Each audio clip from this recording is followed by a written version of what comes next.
First book of Samuel. 1 Samuel, chapter 1. There was a certain man from Ramathaim, a Zuphite from the hill country of Ephraim, whose name was Elkanah, son of Jeroham, the son of Elihu, the son of Tohu, the son of Zuph, an Ephraimite. He had 2 wives. One was called Hannah, and the other Peninnah. Peninnah had children, but Hannah had none. Year after year, this man went up from his town to worship and sacrifice to the Lord Almighty at Shiloh, where Hophni and Phinehas, the 2 sons of Eli, were priests of the Lord. Whenever the day came for Elkanah to sacrifice, he would give portions of the meat to his wife Peninnah and to all her sons and daughters. But to Hannah he gave a double portion, because he loved her, and the Lord had closed her womb. Because the Lord had closed Hannah's womb, her rival kept provoking her in order to irritate her. This went on year after year. Whenever Hannah went up to the house of the Lord, her rival provoked her till she wept and would not eat. Her husband, Elkanah, would say to her, "Hannah, why are you weeping? Why don't you eat? Why are you downhearted? Don't I mean more to you than 10 sons?" Once, when they had finished eating and drinking in Shiloh, Hannah stood up. Now Eli, the priest, was sitting on his chair by the doorpost of the Lord's house. In her deep anguish, Hannah prayed to the Lord, weeping bitterly. And she made a vow, saying, "Lord Almighty, if you will only look on your servant's misery and remember me, and not forget your servant, but give her a son, then I will give him to the Lord for all the days of his life, and no razor will ever be used on his head." As she kept on praying to the Lord, Eli observed her mouth. Hannah was praying in her heart, and her lips were moving, but her voice was not heard. Eli thought she was drunk, and said to her, "How long are you going to stay drunk? Put away your wine." "Not so, my lord," Hannah replied. "I am a woman who is deeply troubled. I have not been drinking wine or beer. I was pouring out my soul to the Lord. Do not take your servant for a wicked woman. I have been praying here out of my great anguish and grief." Eli answered, "Go in peace, and may the God of Israel grant you what you have asked of him." She said, "May your servant find favor in your eyes." Then she went away and ate something, and her face was no longer downcast.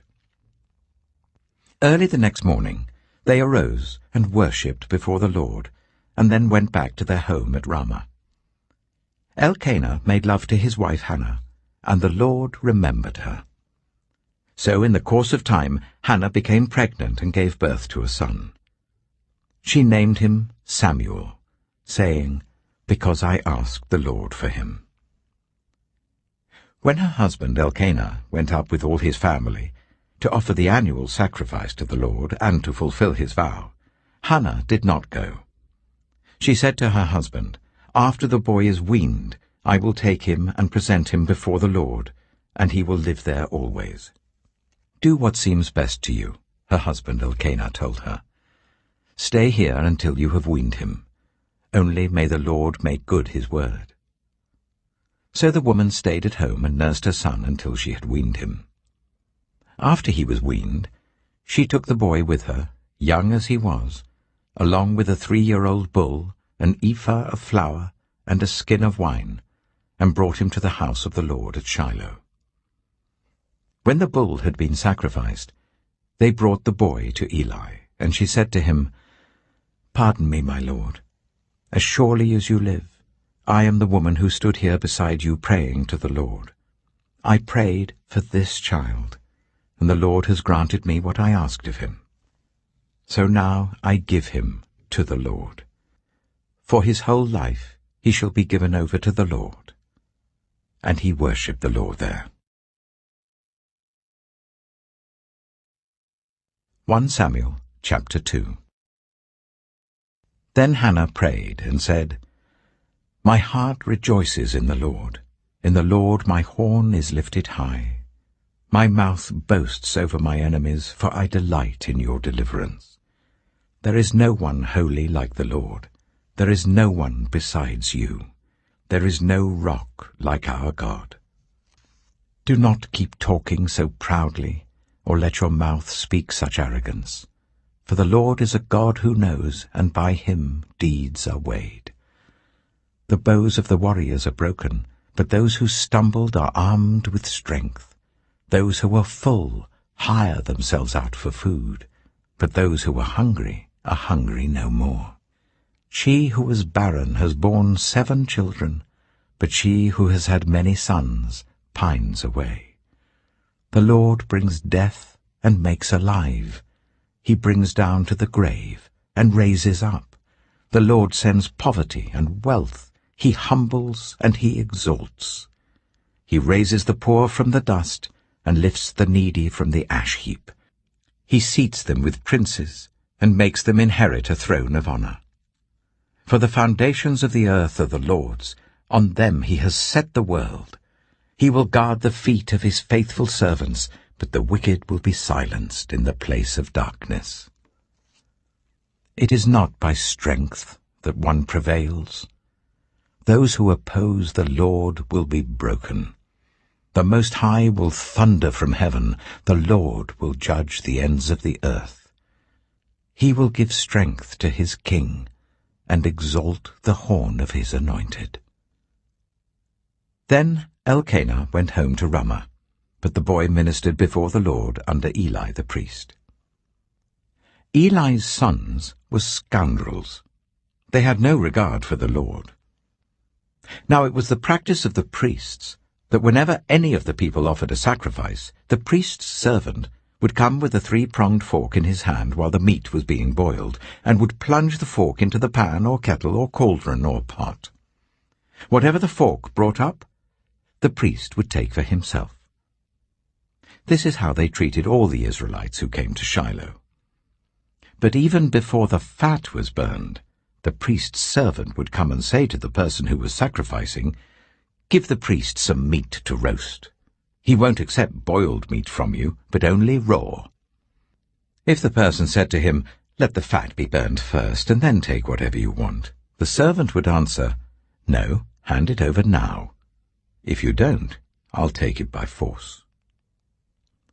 This sin of the young men was very great in the Lord's sight, for they were treating the Lord's offering with contempt. But Samuel was ministering before the Lord, a boy wearing a linen ephod. Each year his mother made him a little robe and took it to him, when she went up with her husband to offer the annual sacrifice.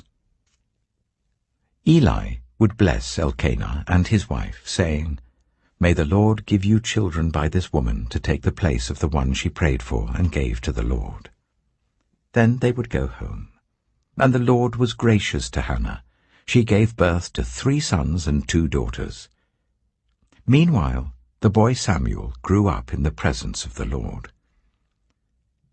Now Eli, who was very old, heard about everything his sons were doing to all Israel, and how they slept with the women who served at the entrance to the tent of meeting. So he said to them, "Why do you do such things?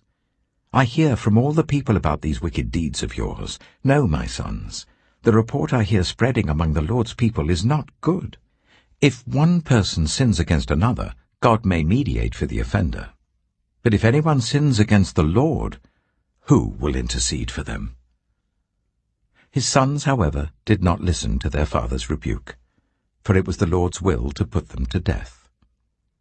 And the boy Samuel continued to grow in stature and in favor with the Lord and with people.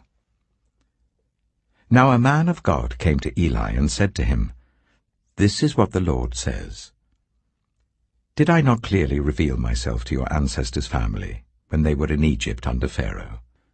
I chose your ancestor out of all the tribes of Israel to be my priest, to go up to my altar, to burn incense, and to wear an ephod in my presence. I also gave your ancestors' family all the food offerings presented by the Israelites. Why do you scorn my sacrifice and offering that I prescribed for my dwelling?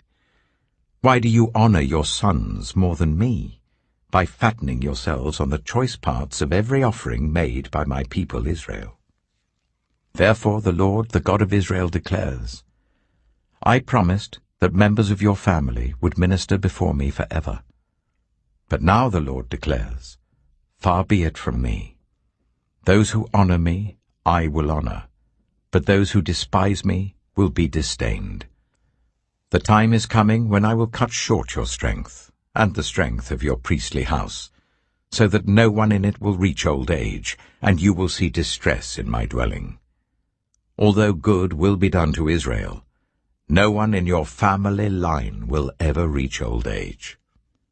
Every one of you that I do not cut off from serving at my altar, I will spare only to destroy your sight and sap your strength, and all your descendants will die in the prime of life. And what happens to your 2 sons, Hophni and Phinehas, will be assigned to you. They will both die on the same day. I will raise up for myself a faithful priest, who will do according to what is in my heart and mind. I will firmly establish his priestly house, and they will minister before my anointed one always. Then everyone left in your family line will come and bow down before him for a piece of silver and a loaf of bread, and plead, appoint me to some priestly office, so that I can have food to eat. 1 Samuel chapter 3. The boy Samuel ministered before the Lord under Eli. In those days the word of the Lord was rare. There were not many visions. One night, Eli, whose eyes were becoming so weak that he could barely see, was lying down in his usual place. The lamp of God had not yet gone out, and Samuel was lying down in the house of the Lord where the ark of God was. Then the Lord called Samuel. Samuel answered, Here I am. And he ran to Eli and said, Here I am, you called me. But Eli said, I did not call. Go back and lie down. So he went and lay down. Again the Lord called Samuel. Then Samuel got up and went to Eli and said, Here I am, you called me. My son, Eli said, I did not call. Go back and lie down. Now Samuel did not yet know the Lord.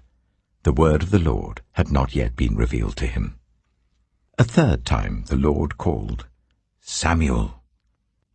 And Samuel got up and went to Eli and said, Here I am, you called me. Then Eli realized that the Lord was calling the boy. So Eli told Samuel, Go and lie down, and if he calls you, say, Speak, Lord, for your servant is listening. So Samuel went and lay down in his place. The Lord came and stood there, calling as at the other times, Samuel, Samuel. Then Samuel said, Speak, for your servant is listening. And the Lord said to Samuel, See, I am about to do something in Israel that will make the ears of everyone who hears about it tingle.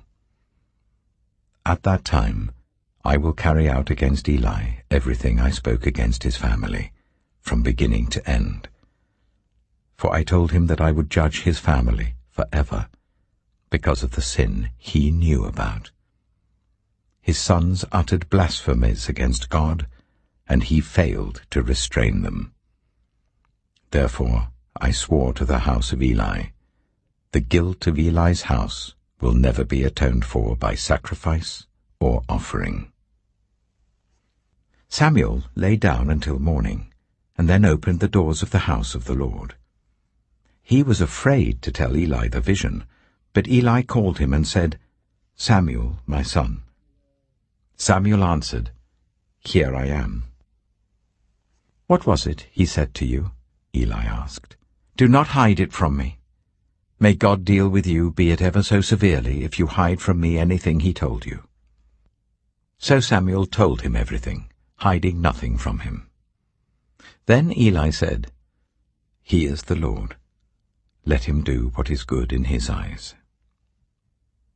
The Lord was with Samuel as he grew up, and he let none of Samuel's words fall to the ground. And all Israel from Dan to Beersheba recognized that Samuel was attested as a prophet of the Lord. The Lord continued to appear at Shiloh, and there he revealed himself to Samuel through his word. 1 Samuel chapter 4. And Samuel's word came to all Israel. Now the Israelites went out to fight against the Philistines. The Israelites camped at Ebenezer, and the Philistines at Aphek. The Philistines deployed their forces to meet Israel, and as the battle spread, Israel was defeated by the Philistines, who killed about 4,000 of them on the battlefield. When the soldiers returned to camp, the elders of Israel asked, "Why did the Lord bring defeat on us today before the Philistines? Let us bring the ark of the Lord's covenant from Shiloh, so that he may go with us and save us from the hand of our enemies." So the people sent men to Shiloh, and they brought back the ark of the covenant of the Lord Almighty, who is enthroned between the cherubim.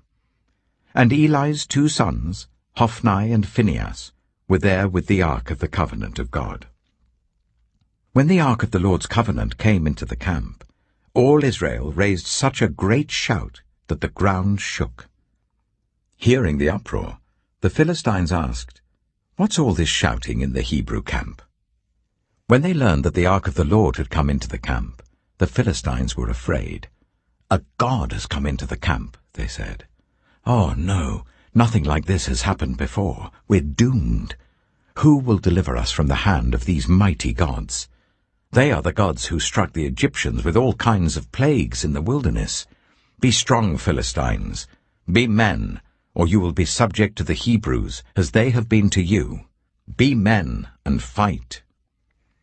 So the Philistines fought, and the Israelites were defeated, and every man fled to his tent.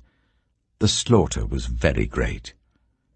Israel lost 30,000 foot soldiers. The ark of God was captured, and Eli's 2 sons, Hophni and Phinehas, died. That same day, a Benjaminite ran from the battle line and went to Shiloh with his clothes torn and dust on his head. When he arrived, there was Eli sitting on his chair by the side of the road, watching, because his heart feared for the ark of God. When the man entered the town and told what had happened, the whole town sent up a cry. Eli heard the outcry and asked, "What is the meaning of this uproar?" The man hurried over to Eli, who was 98 years old, and whose eyes had failed so that he could not see. He told Eli, "I have just come from the battle line.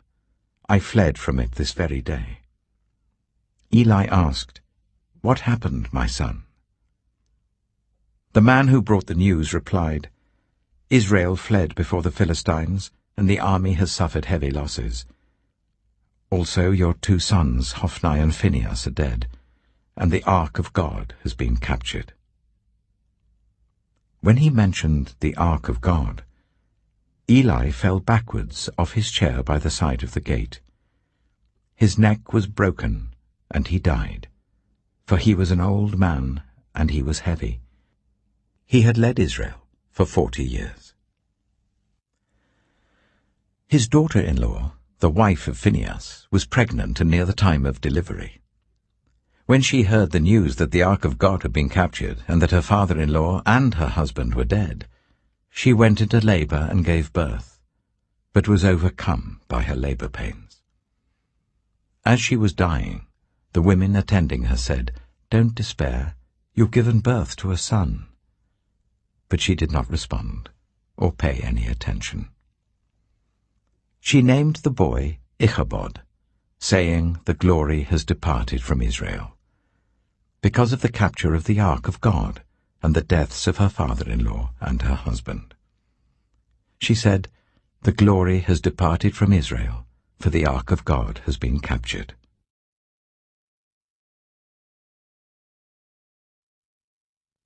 Samuel chapter 5. After the Philistines had captured the ark of God, they took it from Ebenezer to Ashdod. Then they carried the ark into Dagon's temple and set it beside Dagon. When the people of Ashdod rose early the next day, there was Dagon, fallen on his face on the ground before the ark of the Lord. They took Dagon and put him back in his place. But the following morning when they rose, there was Dagon, fallen on his face on the ground before the ark of the Lord. His head and hands had been broken off and were lying on the threshold. Only his body remained. That is why to this day neither the priests of Dagon nor any others who enter Dagon's temple at Ashdod step on the threshold. The Lord's hand was heavy on the people of Ashdod and its vicinity. He brought devastation on them and afflicted them with tumors. When the people of Ashdod saw what was happening, they said, "The ark of the God of Israel must not stay here with us, because his hand is heavy on us and on Dagon our God." So they called together all the rulers of the Philistines and asked them, "What shall we do with the ark of the God of Israel?" They answered, "Let the ark of the God of Israel be moved to Gath." So they moved the ark of the God of Israel. But after they had moved it, the Lord's hand was against that city, throwing it into a great panic. He afflicted the people of the city, both young and old, with an outbreak of tumors. So they sent the ark of God to Ekron. As the ark of God was entering Ekron, the people of Ekron cried out, "They have brought the ark of the God of Israel round to us to kill us and our people." So they called together all the rulers of the Philistines and said, "Send the ark of the God of Israel away. Let it go back to its own place, or it will kill us and our people." For death had filled the city with panic. God's hand was very heavy on it. Those who did not die were afflicted with tumors, and the outcry of the city went up to heaven. 1 Samuel chapter 6. When the ark of the Lord had been in Philistine territory for 7 months, the Philistines called for the priests and the diviners, and said, "What shall we do with the ark of the Lord? Tell us how we should send it back to its place." They answered, "If you return the ark of the God of Israel, do not send it back to him without a gift. By all means send a guilt offering to him. Then you will be healed, and you will know why his hand has not been lifted from you." The Philistines asked, "What guilt offering should we send to him?" They replied, 5 gold tumors and 5 gold rats, according to the number of the Philistine rulers, because the same plague has struck both you and your rulers. Make models of the tumors and of the rats that are destroying the country, and give glory to Israel's God. Perhaps he will lift his hand from you and your gods and your land. Why do you harden your hearts, as the Egyptians and Pharaoh did? When Israel's God dealt harshly with them, did they not send the Israelites out, so that they could go on their way? Now then, get a new cart ready, with 2 cows that have calved and have never been yoked. Hitch the cows to the cart, but take their calves away and pen them up. Take the ark of the Lord and put it on the cart, and in a chest beside it put the gold objects you are sending back to him as a guilt offering. Send it on its way, but keep watching it. If it goes up to its own territory, towards Beth-Shemesh, then the Lord has brought this great disaster on us. But if it does not, then we shall know that it was not his hand that struck us, but that it happened to us by chance. So they did this. They took 2 such cows and hitched them to the cart and penned up their calves. They placed the ark of the Lord on the cart, and along with it the chest containing the gold rats and the models of the tumors. Then the cows went straight up towards Beth-Shemesh, keeping on the road and lowing all the way. They did not turn to the right or to the left. The rulers of the Philistines followed them as far as the border of Beth-Shemesh. Now the people of Beth-Shemesh were harvesting their wheat in the valley, and when they looked up and saw the ark, they rejoiced at the sight. The ark came to the field of Joshua of Beth-Shemesh, and there it stopped beside a large rock. The people chopped up the wood of the cart and sacrificed the cows as a burnt offering to the Lord. The Levites took down the ark of the Lord, together with the chest containing the gold objects, and placed them on the large rock.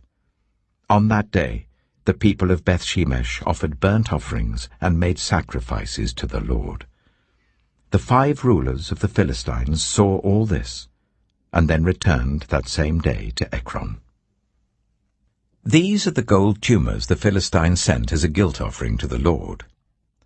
1 each for Ashdod, Gaza, Ashkelon, Gath, and Ekron.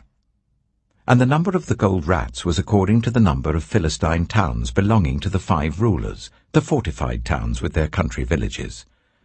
The large rock on which the Levites set the ark of the Lord is a witness to this day in the field of Joshua of Beth-shemesh. But God struck down some of the inhabitants of Beth-shemesh, putting 70 of them to death, because they looked into the ark of the Lord. The people mourned because of the heavy blow the Lord had dealt them, and the people of Beth-shemesh asked, "Who can stand in the presence of the Lord, this holy God? To whom will the ark go up from here?" Then they sent messengers to the people of Kiriath-jearim, saying, "The Philistines have returned the ark of the Lord. Come down and take it up to your town." 1 Samuel chapter 7. So the men of Kiriath-jearim came and took up the ark of the Lord. They brought it to Abinadab's house on the hill, and consecrated Eleazar his son to guard the ark of the Lord. The ark remained at Kiriath-jearim a long time, 20 years in all. Then all the people of Israel turned back to the Lord. So Samuel said to all the Israelites, "If you are returning to the Lord with all your hearts, then rid yourselves of the foreign gods and the Ashtoreths, and commit yourselves to the Lord and serve him only, and he will deliver you out of the hand of the Philistines." So the Israelites put away their Baals and Ashtoreths, and served the Lord only. Then Samuel said, "Assemble all Israel at Mizpah, and I will intercede with the Lord for you." When they had assembled at Mizpah, they drew water and poured it out before the Lord. On that day they fasted, and there they confessed, "We have sinned against the Lord." Now Samuel was serving as leader of Israel at Mizpah. When the Philistines heard that Israel had assembled at Mizpah, the rulers of the Philistines came up to attack them. When the Israelites heard of it, they were afraid because of the Philistines. They said to Samuel, "Do not stop crying out to the Lord our God for us, that he may rescue us from the hand of the Philistines." Then Samuel took a suckling lamb and sacrificed it as a whole burnt offering to the Lord. He cried out to the Lord on Israel's behalf, and the Lord answered him. While Samuel was sacrificing the burnt offering, the Philistines drew near to engage Israel in battle.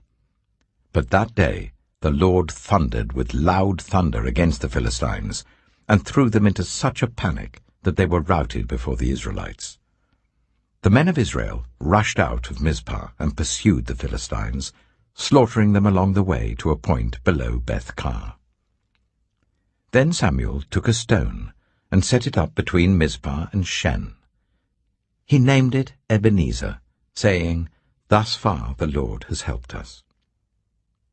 So the Philistines were subdued, and they stopped invading Israel's territory.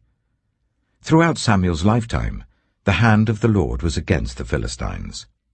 The towns from Ekron to Gath that the Philistines had captured from Israel were restored to Israel, and Israel delivered the neighboring territory from the hands of the Philistines, and there was peace between Israel and the Amorites.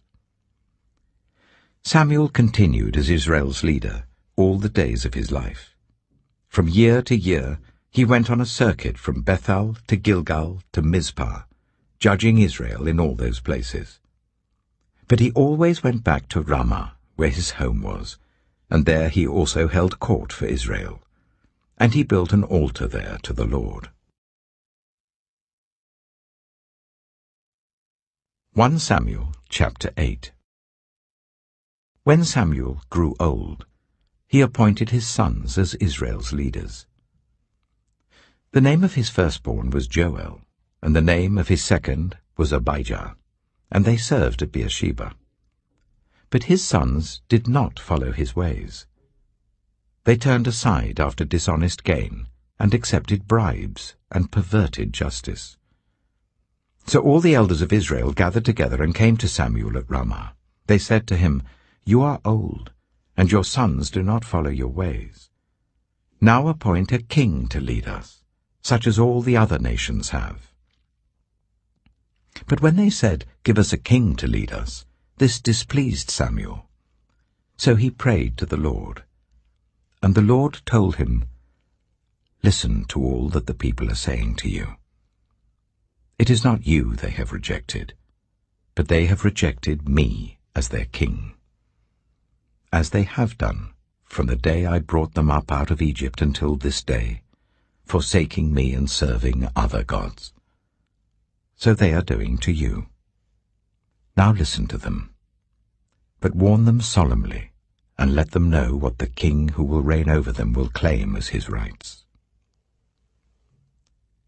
Samuel told all the words of the Lord to the people who were asking him for a king. He said, "This is what the king who will reign over you will claim as his rights. He will take your sons and make them serve with his chariots and horses, and they will run in front of his chariots. Some he will assign to be commanders of thousands and commanders of 50s, and others to plough his ground and reap his harvest, and still others to make weapons of war and equipment for his chariots. He will take your daughters to be perfumers and cooks and bakers. He will take the best of your fields and vineyards and olive groves and give them to his attendants. He will take 1/10 of your grain and of your vintage and give it to his officials and attendants. Your male and female servants and the best of your cattle and donkeys he will take for his own use. He will take 1/10 of your flocks, and you yourselves will become his slaves. When that day comes, you will cry out for relief from the king you have chosen, but the Lord will not answer you in that day." But the people refused to listen to Samuel. "No," they said, "we want a king over us. Then we shall be like all the other nations, with a king to lead us, and to go out before us and fight our battles." When Samuel heard all that the people said, he repeated it before the Lord. The Lord answered, "Listen to them, and give them a king." Then Samuel said to the Israelites, "Everyone go back to your own town." 1 Samuel chapter 9. There was a Benjaminite, a man of standing, whose name was Kish, son of Abihail, the son of Zeror, the son of Bechorath, and the son of Aphiah of Benjamin. Kish had a son named Saul, as handsome a young man as could be found anywhere in Israel, and he was a head taller than anyone else. Now the donkeys belonging to Saul's father, Kish, were lost, and Kish said to his son Saul, "Take one of the servants with you, and go and look for the donkeys." So he passed through the hill country of Ephraim, and through the area around Shalisha, but they did not find them. They went on into the district of Shaalim, but the donkeys were not there. Then he passed through the territory of Benjamin, but they did not find them. When they reached the district of Zuph, Saul said to the servant who was with him, "Come, let's go back, or my father will stop thinking about the donkeys and start worrying about us." But the servant replied, "Look, in this town there is a man of God. He is highly respected, and everything he says comes true. Let's go there now. Perhaps he will tell us what way to take." Saul said to his servant, "If we go, what can we give the man? The food in our sacks is gone. We have no gift to take to the man of God. What do we have?" The servant answered him again. "Look," he said, "I have 1/4 of a shekel of silver. I will give it to the man of God, so that he will tell us what way to take." Formerly in Israel, if someone went to inquire of God, they would say, "Come, let us go to the seer," because the prophet of today used to be called a seer. "Good," Saul said to his servant. "Come, let's go." So they set out for the town where the man of God was. As they were going up the hill to the town, they met some young women coming out to draw water, and they asked them, "Is the seer here?" "He is," they answered. "He's ahead of you. Hurry now, he has just come to our town today, for the people have a sacrifice at the high place. As soon as you enter the town, you will find him before he goes up to the high place to eat. The people will not begin eating until he comes, because he must bless the sacrifice. Afterwards those who are invited will eat. Go up now. You should find him about this time." They went up to the town, and as they were entering it, there was Samuel coming towards them on his way up to the high place. Now the day before Saul came, the Lord had revealed this to Samuel. "About this time tomorrow, I will send you a man from the land of Benjamin. Anoint him ruler over my people Israel. He will deliver them from the hand of the Philistines. I have looked on my people, for their cry has reached me." When Samuel caught sight of Saul, the Lord said to him, "This is the man I spoke to you about. He will govern my people." Saul approached Samuel in the gateway and asked, "Would you please tell me where the seer's house is?" "I am the seer," Samuel replied. "Go up ahead of me to the high place, for today you are to eat with me, and in the morning I will send you on your way and will tell you all that is in your heart.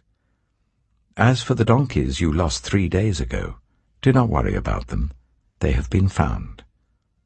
And to whom is all the desire of Israel turned, if not to you and your whole family line?" Saul answered, "But am I not a Benjaminite, from the smallest tribe of Israel? And is not my clan the least of all the clans of the tribe of Benjamin? Why do you say such a thing to me?" Then Samuel brought Saul and his servant into the hall, and seated them at the head of those who were invited, about 30 in number. Samuel said to the cook, "Bring the piece of meat I gave you, the one I told you to lay aside." So the cook took up the thigh with what was on it, and set it in front of Saul. Samuel said, "Here is what has been kept for you. Eat, because it was set aside for you for this occasion, from the time I said, 'I have invited guests.'" And Saul dined with Samuel that day. After they came down from the high place to the town, Samuel talked with Saul on the roof of his house. They rose about daybreak, and Samuel called to Saul on the roof, "Get ready, and I will send you on your way." When Saul got ready, he and Samuel went outside together. As they were going down to the edge of the town, Samuel said to Saul, "Tell the servant to go on ahead of us." And the servant did so.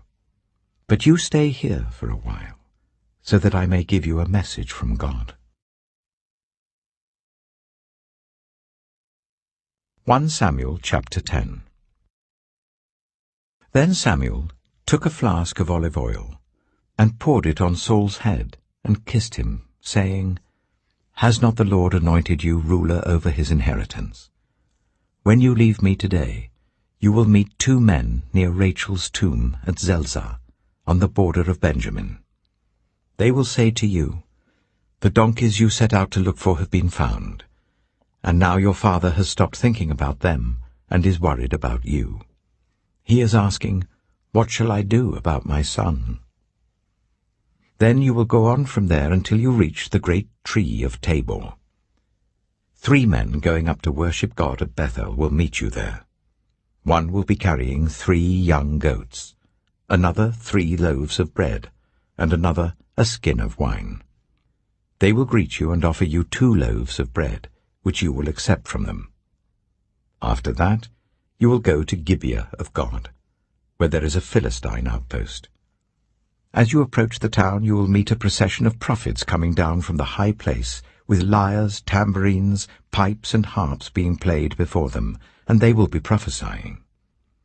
The Spirit of the Lord will come powerfully upon you, and you will prophesy with them, and you will be changed into a different person. Once these signs are fulfilled, do whatever your hand finds to do, for God is with you. Go down ahead of me to Gilgal. I will surely come down to you to sacrifice burnt offerings and fellowship offerings. But you must wait 7 days until I come to you and tell you what you are to do." As Saul turned to leave Samuel, God changed Saul's heart, and all these signs were fulfilled that day. When he and his servant arrived at Gibeah, a procession of prophets met him. The Spirit of God came powerfully upon him, and he joined in their prophesying. When all those who had formerly known him saw him prophesying with the prophets, they asked each other, "What is this that has happened to the son of Kish? Is Saul also among the prophets?" A man who lived there answered, "And who is their father?" So it became a saying, "Is Saul also among the prophets?" After Saul stopped prophesying, he went to the high place. Now Saul's uncle asked him and his servant, "Where have you been?" "Looking for the donkeys," he said. "But when we saw they were not to be found, we went to Samuel." Saul's uncle said, "Tell me what Samuel said to you." Saul replied, "He assured us that the donkeys had been found." But he did not tell his uncle what Samuel had said about the kingship. Samuel summoned the people of Israel to the Lord at Mizpah, and said to them, "This is what the Lord, the God of Israel, says. I brought Israel up out of Egypt, and I delivered you from the power of Egypt and all the kingdoms that oppressed you. But you have now rejected your God, who saves you out of all your disasters and calamities. And you have said, 'No, appoint a king over us.' So now present yourselves before the Lord by your tribes and clans." When Samuel had made all Israel come forward by tribes, the tribe of Benjamin was taken by lot. Then he brought forward the tribe of Benjamin clan by clan, and Matri's clan was taken. Finally, Saul, son of Kish, was taken. But when they looked for him, he was not to be found. So they inquired further of the Lord, "Has the man come here yet?" And the Lord said, "Yes, he has hidden himself among the supplies." They ran and brought him out, and as he stood among the people, he was a head taller than any of the others. Samuel said to all the people, "Do you see the man the Lord has chosen? There is no one like him among all the people." Then the people shouted, "Long live the king!" Samuel explained to the people the rights and duties of kingship. He wrote them down on a scroll and deposited it before the Lord. Then Samuel dismissed the people to go to their own homes. Saul also went to his home in Gibeah, accompanied by valiant men whose hearts God had touched. But some scoundrels said, "How can this fellow save us?" They despised him and brought him no gifts, but Saul kept silent. 1 Samuel chapter 11. Nahash the Ammonite went up and besieged Jabesh-Gilead. And all the men of Jabesh said to him, "Make a treaty with us, and we will be subject to you." But Nahash the Ammonite replied, "I will make a treaty with you only on the condition that I gouge out the right eye of every one of you, and so bring disgrace on all Israel." The elders of Jabesh said to him, "Give us 7 days so that we can send messengers throughout Israel. If no one comes to rescue us, we will surrender to you." When the messengers came to Gibeah of Saul and reported these terms to the people, they all wept aloud. Just then Saul was returning from the fields behind his oxen, and he asked, "What is wrong with everyone? Why are they weeping?" Then they repeated to him what the men of Jabesh had said. When Saul heard their words, the Spirit of God came powerfully upon him, and he burned with anger. He took a pair of oxen, cut them into pieces, and sent the pieces by messengers throughout Israel, proclaiming, "This is what will be done to the oxen of anyone who does not follow Saul and Samuel." Then the terror of the Lord fell on the people, and they came out together as one. When Saul mustered them at Bezek, the men of Israel numbered 300,000, and those of Judah 30,000. They told the messengers who had come, Say to the men of Jabesh-Gilead, by the time the sun is hot tomorrow, you will be rescued. When the messengers went and reported this to the men of Jabesh, they were elated. They said to the Ammonites, tomorrow we will surrender to you, and you can do to us whatever you like. The next day, Saul separated his men into 3 divisions. During the last watch of the night, they broke into the camp of the Ammonites and slaughtered them until the heat of the day. Those who survived were scattered, so that no 2 of them were left together. The people then said to Samuel, who was it that asked, shall Saul reign over us? Turn these men over to us, so that we may put them to death. But Saul said, no one will be put to death today, for this day the Lord has rescued Israel. Then Samuel said to the people, come, let us go to Gilgal, and there renew the kingship. So all the people went to Gilgal, and made Saul king in the presence of the Lord. There they sacrificed fellowship offerings before the Lord, and Saul and all the Israelites held a great celebration. 1 Samuel chapter 12.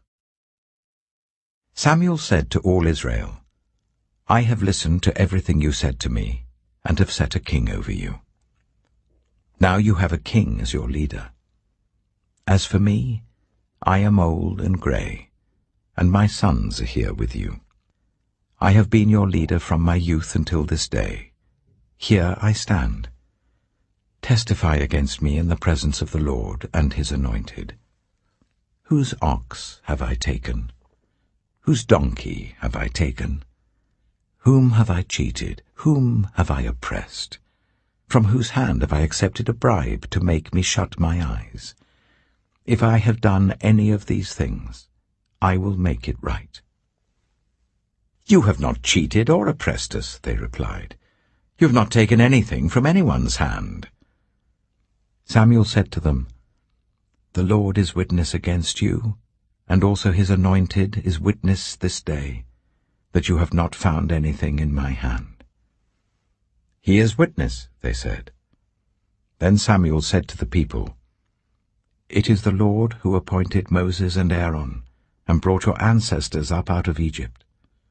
Now then, stand here, because I am going to confront you with evidence before the Lord as to all the righteous acts performed by the Lord for you and your ancestors.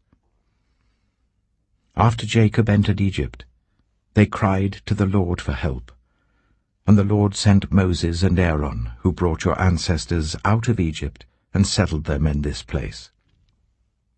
But they forgot the Lord their God. So he sold them into the hands of Sisera, the commander of the army of Hazor, and into the hands of the Philistines and the king of Moab, who fought against them. They cried out to the Lord and said, we have sinned. We have forsaken the Lord and served the Baals and the Ashtoreths. But now deliver us from the hands of our enemies, and we will serve you. Then the Lord sent Jerubbaal, Barak, Jephthah, and Samuel, and he delivered you from the hands of your enemies all around you, so that you lived in safety. But when you saw that Nahash, king of the Ammonites, was moving against you, you said to me, no, we want a king to rule over us, even though the Lord your God was your king. Now, here is the king you have chosen, the one you asked for. See, the Lord has set a king over you.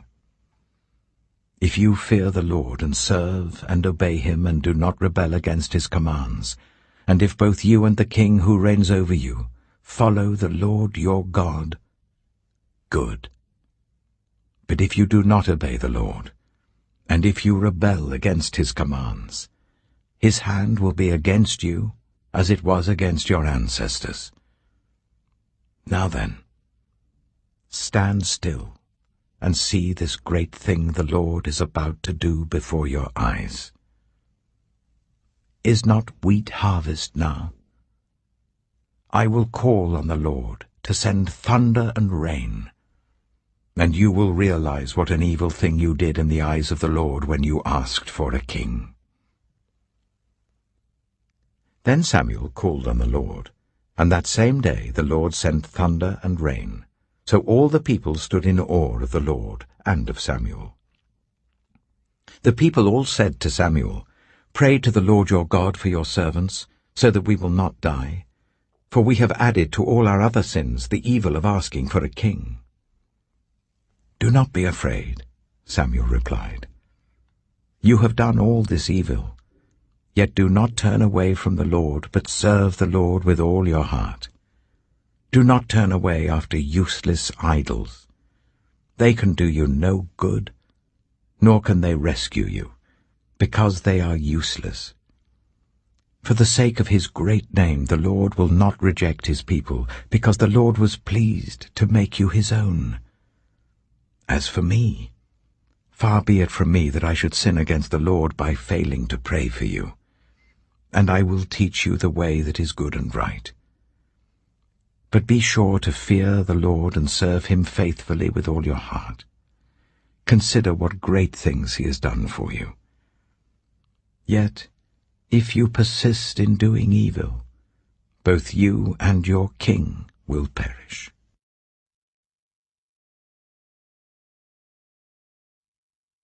1 Samuel chapter 13. Saul was 30 years old when he became king, and he reigned over Israel for 42 years. Saul chose 3,000 men from Israel. 2,000 were with him at Michmash in the hill country of Bethel, and 1,000 were with Jonathan at Gibeah in Benjamin. The rest of the men he sent back to their homes. Jonathan attacked the Philistine outpost at Geba, and the Philistines heard about it. Then Saul had the trumpet blown throughout the land and said, "Let the Hebrews hear." So all Israel heard the news. Saul has attacked the Philistine outpost, and now Israel has become obnoxious to the Philistines. And the people were summoned to join Saul at Gilgal. The Philistines assembled to fight Israel, with 3,000 chariots, 6,000 charioteers, and soldiers as numerous as the sand on the seashore. They went up and camped at Michmash, east of Bethaven. When the Israelites saw that their situation was critical and that their army was hard-pressed, they hid in caves and thickets among the rocks, and in pits and cisterns. Some Hebrews even crossed the Jordan to the land of Gad and Gilead. Saul remained at Gilgal, and all the troops with him were quaking with fear. He waited for 7 days, the time set by Samuel. But Samuel did not come to Gilgal, and Saul's men began to scatter. So he said, "Bring me the burnt offering and the fellowship offerings." And Saul offered up the burnt offering. Just as he finished making the offering, Samuel arrived, and Saul went out to greet him. "What have you done?" asked Samuel. Saul replied, "When I saw that the men were scattering, and that you did not come at the set time, and that the Philistines were assembling at Michmash, I thought, now the Philistines will come down against me at Gilgal, and I have not sought the Lord's favor. So I felt compelled to offer the burnt offering." "Oh, you have done a foolish thing," Samuel said. "You have not kept the command the Lord your God gave you. If you had, he would have established your kingdom over Israel for all time. But now your kingdom will not endure. The Lord has sought out a man after his own heart, and appointed him ruler of his people, because you have not kept the Lord's command." Then Samuel left Gilgal, and went up to Gibeah in Benjamin. And Saul counted the men who were with him. They numbered about 600. Saul and his son Jonathan, and the men with them, were staying at Gibeah of Benjamin, while the Philistines camped at Michmash. Raiding parties went out from the Philistine camp in 3 detachments. One turned towards Ophrah in the vicinity of Shual, another towards Beth-horon, and the third towards the borderland overlooking the valley of Zeboim, facing the wilderness. Not a blacksmith could be found in the whole land of Israel, because the Philistines had said, Otherwise the Hebrews will make swords and spears." So all Israel went down to the Philistines to have their plowshares, mattocks, axes, and sickles sharpened. The price was 2/3 of a shekel for sharpening plowshares and mattocks, and 1/3 of a shekel for sharpening forks and axes, and for repointing goads. So on the day of the battle, not a soldier with Saul and Jonathan had a sword or spear in his hand. Only Saul and his son Jonathan had them. Now a detachment of Philistines had gone out to the pass at Michmash. 1 Samuel chapter 14.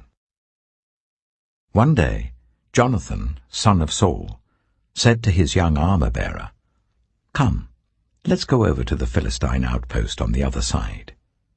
But he did not tell his father. Saul was staying on the outskirts of Gibeah, under a pomegranate tree in Migron. With him were about 600 men, among whom was Ahijah, who was wearing an ephod.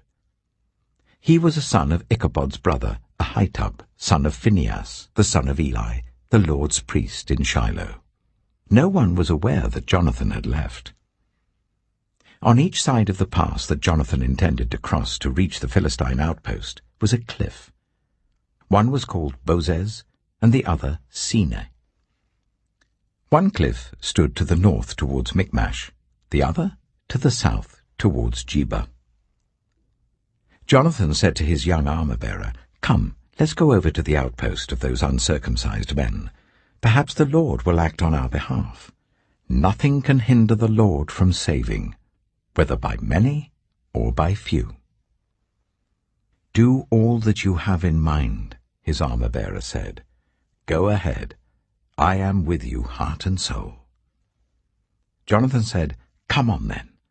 We will cross over towards them and let them see us. If they say to us, 'Wait there until we come to you,' we will stay where we are and not go up to them. But if they say, 'Come up to us,' we will climb up, because that will be our sign that the Lord has given them into our hands." So both of them showed themselves to the Philistine outpost. "Look," said the Philistines, "the Hebrews are crawling out of the holes they were hiding in." The men of the outpost shouted to Jonathan and his armor-bearer, "Come up to us and we'll teach you a lesson." So Jonathan said to his armor-bearer, "Climb up after me. The Lord has given them into the hand of Israel." Jonathan climbed up using his hands and feet, with his armor-bearer right behind him. The Philistines fell before Jonathan, and his armor-bearer followed and killed behind him. In that first attack, Jonathan and his armor-bearer killed some 20 men in an area of about half an acre. Then panic struck the whole army, those in the camp and field and those in the outposts and raiding parties, and the ground shook. It was a panic sent by God. Saul's lookouts at Gibeah in Benjamin saw the army melting away in all directions. Then Saul said to the men who were with him, "Muster the forces and see who has left us." When they did, it was Jonathan and his armor-bearer who were not there. Saul said to Ahijah, "Bring the ark of God." At that time it was with the Israelites. While Saul was talking to the priest, the tumult in the Philistine camp increased more and more. So Saul said to the priest, "Withdraw your hand." Then Saul and all his men assembled and went to the battle. They found the Philistines in total confusion, striking each other with their swords. Those Hebrews who had previously been with the Philistines and had gone up with them to their camp went over to the Israelites who were with Saul and Jonathan. When all the Israelites who had hidden in the hill country of Ephraim heard that the Philistines were on the run, they joined the battle in hot pursuit. So on that day the Lord saved Israel, and the battle moved on beyond Beth-aven. Now the Israelites were in distress that day, because Saul had bound the people under an oath, saying, "Cursed be anyone who eats food before evening comes, before I have avenged myself on my enemies." So none of the troops tasted food. The entire army entered the woods, and there was honey on the ground. When they went into the woods, they saw the honey oozing out. Yet no one put his hand to his mouth because they feared the oath. But Jonathan had not heard that his father had bound the people with the oath, so he reached out the end of the staff that was in his hand and dipped it into the honeycomb. He raised his hand to his mouth, and his eyes brightened. Then one of the soldiers told him, "Your father bound the army under a strict oath, saying, 'Cursed be anyone who eats food today.' That is why the men are faint." Jonathan said, "My father has made trouble for the country. See how my eyes brightened when I tasted a little of this honey. How much better it would have been if the men had eaten today some of the plunder they took from their enemies. Would not the slaughter of the Philistines have been even greater?" That day, after the Israelites had struck down the Philistines from Michmash to Ajalon, they were exhausted. They pounced on the plunder, and, taking sheep, cattle, and calves, they butchered them on the ground and ate them, together with the blood. Then someone said to Saul, "Look, the men are sinning against the Lord by eating meat that has blood in it." "You have broken faith," he said. "Roll a large stone over here at once." Then he said, "Go out among the men and tell them, 'Each of you bring me your cattle and sheep, and slaughter them here and eat them. Do not sin against the Lord by eating meat with blood still in it.'" So everyone brought his ox that night and slaughtered it there. Then Saul built an altar to the Lord. It was the first time he had done this. Saul said, "Let us go down and pursue the Philistines by night and plunder them till dawn, and let us not leave one of them alive." "Do whatever seems best to you," they replied. But the priest said, "Let us inquire of God here." So Saul asked God, "Shall I go down and pursue the Philistines? Will you give them into Israel's hand?" But God did not answer him that day. Saul therefore said, "Come here, all you who are leaders of the army, and let us find out what sin has been committed today. As surely as the Lord who rescues Israel lives, even if the guilt lies with my son Jonathan, he must die." But not one of them said a word. Saul then said to all the Israelites, "You stand over there. I and Jonathan my son will stand over here." "Do what seems best to you," they replied. Then Saul prayed to the Lord, the God of Israel, "Why have you not answered your servant today? If the fault is in me or my son Jonathan, respond with Urim. But if the men of Israel are at fault, respond with Thummim." Jonathan and Saul were taken by lot, and the men were cleared. Saul said, "Cast the lot between me and Jonathan my son." And Jonathan was taken. Then Saul said to Jonathan, "Tell me what you have done." So Jonathan told him, "I tasted a little honey with the end of my staff, and now I must die?" Saul said, "May God deal with me, be it ever so severely, if you do not die, Jonathan." But the men said to Saul, "Should Jonathan die? He who has brought about this great deliverance in Israel? Never!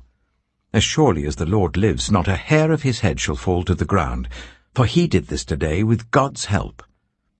So the men rescued Jonathan, and he was not put to death. Then Saul stopped pursuing the Philistines, and they withdrew to their own land. After Saul had assumed rule over Israel, he fought against their enemies on every side: Moab, the Ammonites, Edom, the kings of Zobah, and the Philistines. Wherever he turned, he inflicted punishment on them. He fought valiantly and defeated the Amalekites, delivering Israel from the hands of those who had plundered them. Saul's sons were Jonathan, Ishvi, and Malchishua. The name of his elder daughter was Merab, and that of the younger was Michal. His wife's name was Ahinoam, daughter of Ahimaaz. The name of the commander of Saul's army was Abner, son of Ner, and Ner was Saul's uncle. Saul's father, Kish, and Abner's father Ner were sons of Abiel. All the days of Saul there was bitter war with the Philistines, and whenever Saul saw a mighty or brave man, he took him into his service. 1 Samuel chapter 15. Samuel said to Saul, I am the one the Lord sent to anoint you king over his people Israel. So listen now to the message from the Lord. This is what the Lord Almighty says. I will punish the Amalekites for what they did to Israel when they waylaid them as they came up from Egypt. Now go, attack the Amalekites, and totally destroy all that belongs to them. Do not spare them. Put to death men and women, children and infants, cattle and sheep, camels and donkeys. So Saul summoned the men and mustered them at Telaim, 200,000 foot soldiers and 10,000 from Judah. Saul went to the city of Amalek and set an ambush in the ravine.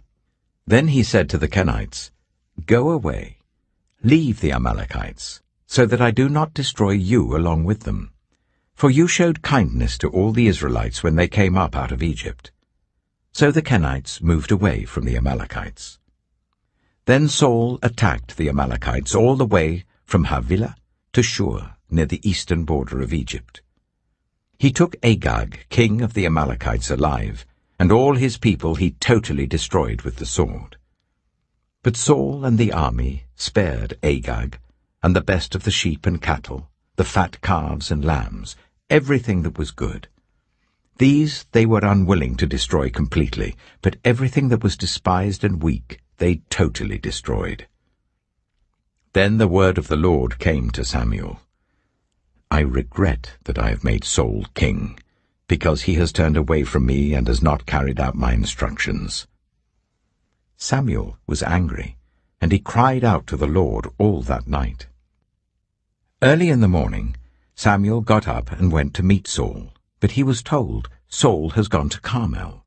There he has set up a monument in his own honor, and has turned and gone on down to Gilgal. When Samuel reached him, Saul said, The Lord bless you. I have carried out the Lord's instructions. But Samuel said, What then is this bleating of sheep in my ears? What is this lowing of cattle that I hear? Saul answered, The soldiers brought them from the Amalekites. They spared the best of the sheep and cattle to sacrifice to the Lord your God, but we totally destroyed the rest. Enough, Samuel said to Saul. Let me tell you what the Lord said to me last night. Tell me, Saul replied. Samuel said, Although you were once small in your own eyes, did you not become the head of the tribes of Israel? The Lord anointed you king over Israel, and he sent you on a mission, saying, Go and completely destroy those wicked people, the Amalekites. Wage war against them until you have wiped them out. Why did you not obey the Lord? Why did you pounce on the plunder and do evil in the eyes of the Lord? But I did obey the Lord, Saul said. I went on the mission the Lord assigned me. I completely destroyed the Amalekites and brought back Agag, their king. The soldiers took sheep and cattle from the plunder, the best of what was devoted to God, in order to sacrifice them to the Lord your God at Gilgal. But Samuel replied, Does the Lord delight in burnt offerings and sacrifices as much as in obeying the Lord? To obey is better than sacrifice, and to heed is better than the fat of rams. For rebellion is like the sin of divination, and arrogance like the evil of idolatry. Because you have rejected the word of the Lord, he has rejected you as king. Then Saul said to Samuel, I have sinned. I violated the Lord's command and your instructions. I was afraid of the men, and so I gave in to them. Now I beg you, forgive my sin and come back with me, so that I may worship the Lord. But Samuel said to him, I will not go back with you. You have rejected the word of the Lord, and the Lord has rejected you as king over Israel." As Samuel turned to leave, Saul caught hold of the hem of his robe, and it tore. Samuel said to him, "The Lord has torn the kingdom of Israel from you today, and has given it to one of your neighbors, to one better than you. He who is the glory of Israel does not lie or change his mind, for he is not a human being that he should change his mind." Saul replied, "I have sinned, but please honor me before the elders of my people and before Israel. Come back with me so that I may worship the Lord your God." So Samuel went back with Saul, and Saul worshipped the Lord. Then Samuel said, "Bring me Agag, king of the Amalekites." Agag came to him in chains, and he thought, "Surely the bitterness of death is past." But Samuel said, "As your sword has made women childless, so will your mother be childless among women." And Samuel put Agag to death before the Lord at Gilgal. Then Samuel left for Ramah, but Saul went up to his home in Gibeah of Saul. Until the day Samuel died, he did not go to see Saul again, though Samuel mourned for him. And the Lord regretted that he had made Saul king over Israel. 1 Samuel chapter 16. The Lord said to Samuel, "How long will you mourn for Saul, since I have rejected him as king over Israel? Fill your horn with oil and be on your way. I am sending you to Jesse of Bethlehem. I have chosen one of his sons to be king." But Samuel said, "How can I go? If Saul hears about it, he will kill me." The Lord said, "Take a heifer with you and say, 'I have come to sacrifice to the Lord.' Invite Jesse to the sacrifice, and I will show you what to do. You are to anoint for me the one I indicate." Samuel did what the Lord said. When he arrived at Bethlehem, the elders of the town trembled when they met him. They asked, "Do you come in peace?" Samuel replied, "Yes, in peace. I have come to sacrifice to the Lord. Consecrate yourselves and come to the sacrifice with me." Then he consecrated Jesse and his sons and invited them to the sacrifice. When they arrived, Samuel saw Eliab and thought, "Surely the Lord's anointed stands here before the Lord." But the Lord said to Samuel, "Do not consider his appearance or his height, for I have rejected him. The Lord does not look at the things people look at. People look at the outward appearance, but the Lord looks at the heart." Then Jesse called Abinadab and made him pass in front of Samuel. But Samuel said, "The Lord has not chosen this one either." Jesse then made Shammah pass by, but Samuel said, "Nor has the Lord chosen this one." Jesse made 7 of his sons pass before Samuel, but Samuel said to him, "The Lord has not chosen these." So he asked Jesse, "Are these all the sons you have?" "There is still the youngest," Jesse answered. "He's tending the sheep." Samuel said, "Send for him. We will not sit down until he arrives." So he sent for him and had him brought in. He was glowing with health, and had a fine appearance and handsome features. Then the Lord said, "Rise and anoint him. This is the one." So Samuel took the horn of oil and anointed him in the presence of his brothers.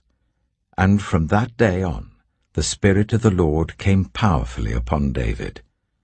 Samuel then went to Ramah. Now the Spirit of the Lord had departed from Saul, and an evil spirit from the Lord tormented him. Saul's attendants said to him, "See, an evil spirit from God is tormenting you. Let our Lord command his servants here to search for someone who can play the lyre. He will play when the evil spirit from God comes on you, and you will feel better." So Saul said to his attendants, "Find someone who plays well and bring him to me." One of the servants answered, "I've seen a son of Jesse of Bethlehem who knows how to play the lyre. He is a brave man and a warrior. He speaks well and is a fine-looking man, and the Lord is with him." Then Saul sent messengers to Jesse and said, "Send me your son David, who is with the sheep." So Jesse took a donkey loaded with bread, a skin of wine, and a young goat, and sent them with his son David to Saul. David came to Saul and entered his service. Saul liked him very much, and David became one of his armor-bearers. Then Saul sent word to Jesse, saying, "Allow David to remain in my service, for I am pleased with him." Whenever the Spirit from God came on Saul, David would take up his lyre and play.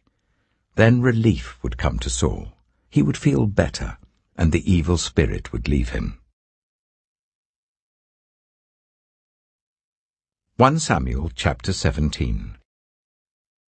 Now the Philistines gathered their forces for war, and assembled at Suchet in Judah. They pitched camp at Ephes-dammim, between Suchet and Azekah. Saul and the Israelites assembled and camped in the valley of Elah, and drew up their battle line to meet the Philistines. The Philistines occupied one hill, and the Israelites another, with the valley between them. A champion named Goliath, who was from Gath, came out of the Philistine camp. His height was 6 cubits and a span. He had a bronze helmet on his head, and wore a coat of scale armor of bronze weighing 5,000 shekels. On his legs he wore bronze greaves, and a bronze javelin was slung on his back. His spear shaft was like a weaver's rod, and its iron point weighed 600 shekels. His shield-bearer went ahead of him. Goliath stood and shouted to the ranks of Israel, "Why do you come out and line up for battle? Am I not a Philistine, and are you not the servants of Saul? Choose a man and let him come down to me. If he is able to fight and kill me, we will become your subjects. But if I overcome him and kill him, you will become our subjects and serve us." Then the Philistine said, "This day I defy the armies of Israel. Give me a man and let us fight each other." On hearing the Philistines' words, Saul and all the Israelites were dismayed and terrified. Now David was the son of an Ephrathite named Jesse, who was from Bethlehem in Judah. Jesse had 8 sons, and in Saul's time he was very old. Jesse's 3 eldest sons had followed Saul to the war. The firstborn was Eliab, the second Abinadab, and the third Shammah. David was the youngest. The 3 eldest followed Saul, but David went back and forth from Saul to tend his father's sheep at Bethlehem. For 40 days the Philistine came forward every morning and evening and took his stand. Now Jesse said to his son David, "Take this ephah of roasted grain and these 10 loaves of bread for your brothers and hurry to their camp. Take along these 10 cheeses to the commander of their unit. See how your brothers are, and bring back some assurance from them. They are with Saul and all the men of Israel in the valley of Elah, fighting against the Philistines." Early in the morning, David left the flock in the care of a shepherd, loaded up and set out as Jesse had directed. He reached the camp as the army was going out to its battle positions, shouting the war cry. Israel and the Philistines were drawing up their lines facing each other.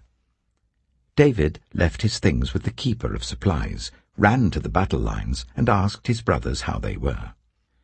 As he was talking with them, Goliath, the Philistine champion from Gath, stepped out from his lines and shouted his usual defiance, and David heard it. Whenever the Israelites saw the man, they all fled from him in great fear. Now the Israelites had been saying, "Do you see how this man keeps coming out? He comes out to defy Israel. The king will give great wealth to the man who kills him.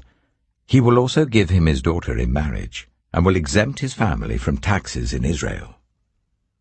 David asked the men standing near him, "What will be done for the man who kills this Philistine and removes this disgrace from Israel? "Who is this uncircumcised Philistine that he should defy the armies of the living God?" They repeated to him what they had been saying, and told him, "This is what will be done for the man who kills him." When Eliab, David's eldest brother, heard him speaking with the men, he burned with anger at him, and asked, "Why have you come down here? And with whom did you leave those few sheep in the wilderness? I know how conceited you are, and how wicked your heart is. You came down only to watch the battle." "Now what have I done?" said David. "Can't I even speak?" He then turned away to someone else, and brought up the same matter, and the men answered him as before. What David said was overheard and reported to Saul, and Saul sent for him. David said to Saul, "Let no one lose heart on account of this Philistine. Your servant will go and fight him." Saul replied, "You are not able to go out against this Philistine and fight him. You're only a young man, and he has been a warrior from his youth."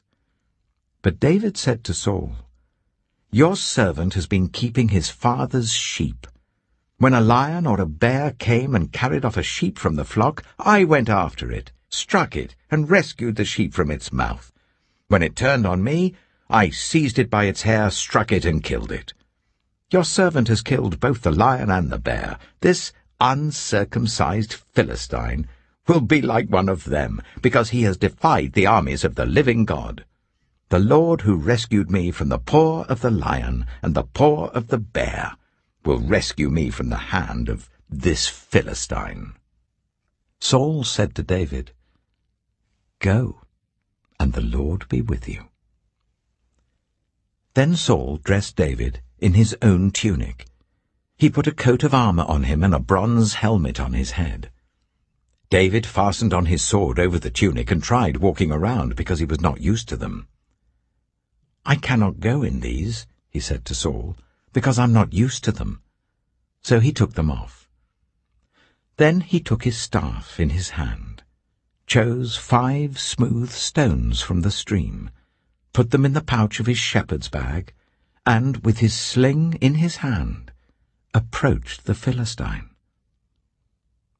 Meanwhile, the Philistine, with his shield-bearer in front of him, kept coming closer to David. He looked David over and saw that he was little more than a boy, glowing with health and handsome, and he despised him.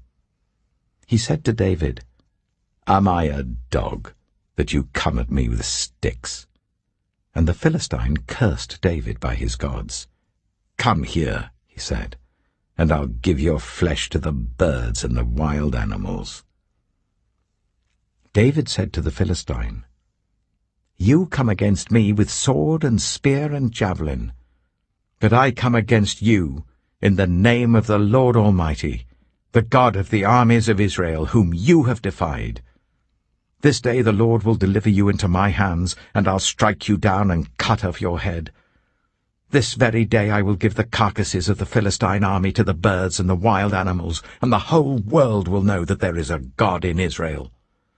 All those gathered here will know that it is not by sword or spear that the Lord saves, for the battle is the Lord's, and he will give all of you into our hands." As the Philistine moved closer to attack him, David ran quickly towards the battle line to meet him.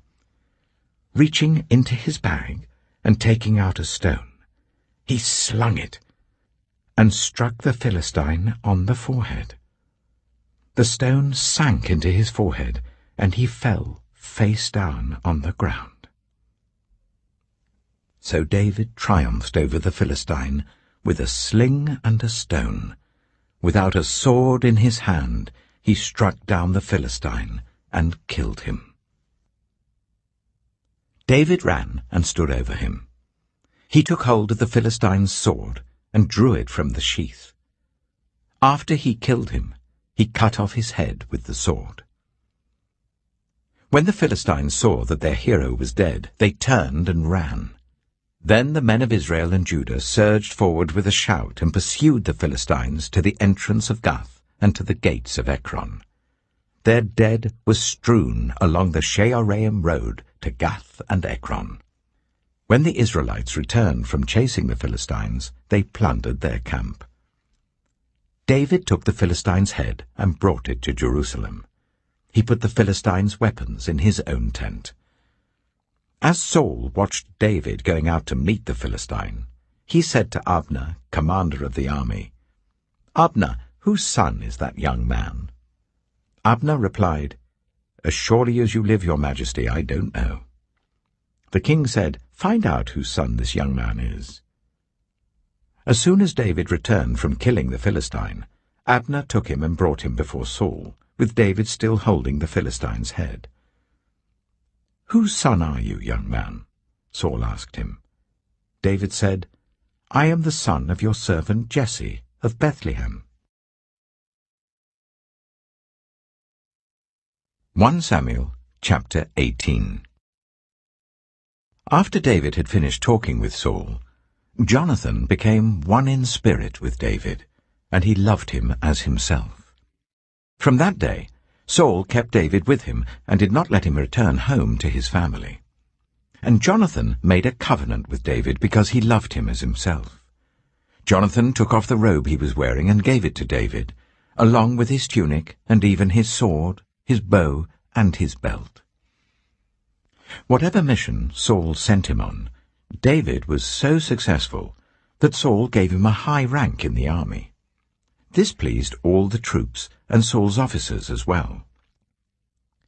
When the men were returning home after David had killed the Philistine, the women came out from all the towns of Israel to meet King Saul, with singing and dancing, with joyful songs, with tambourines and lyres.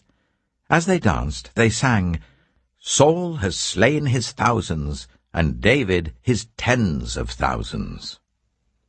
Saul was very angry. This refrain displeased him greatly.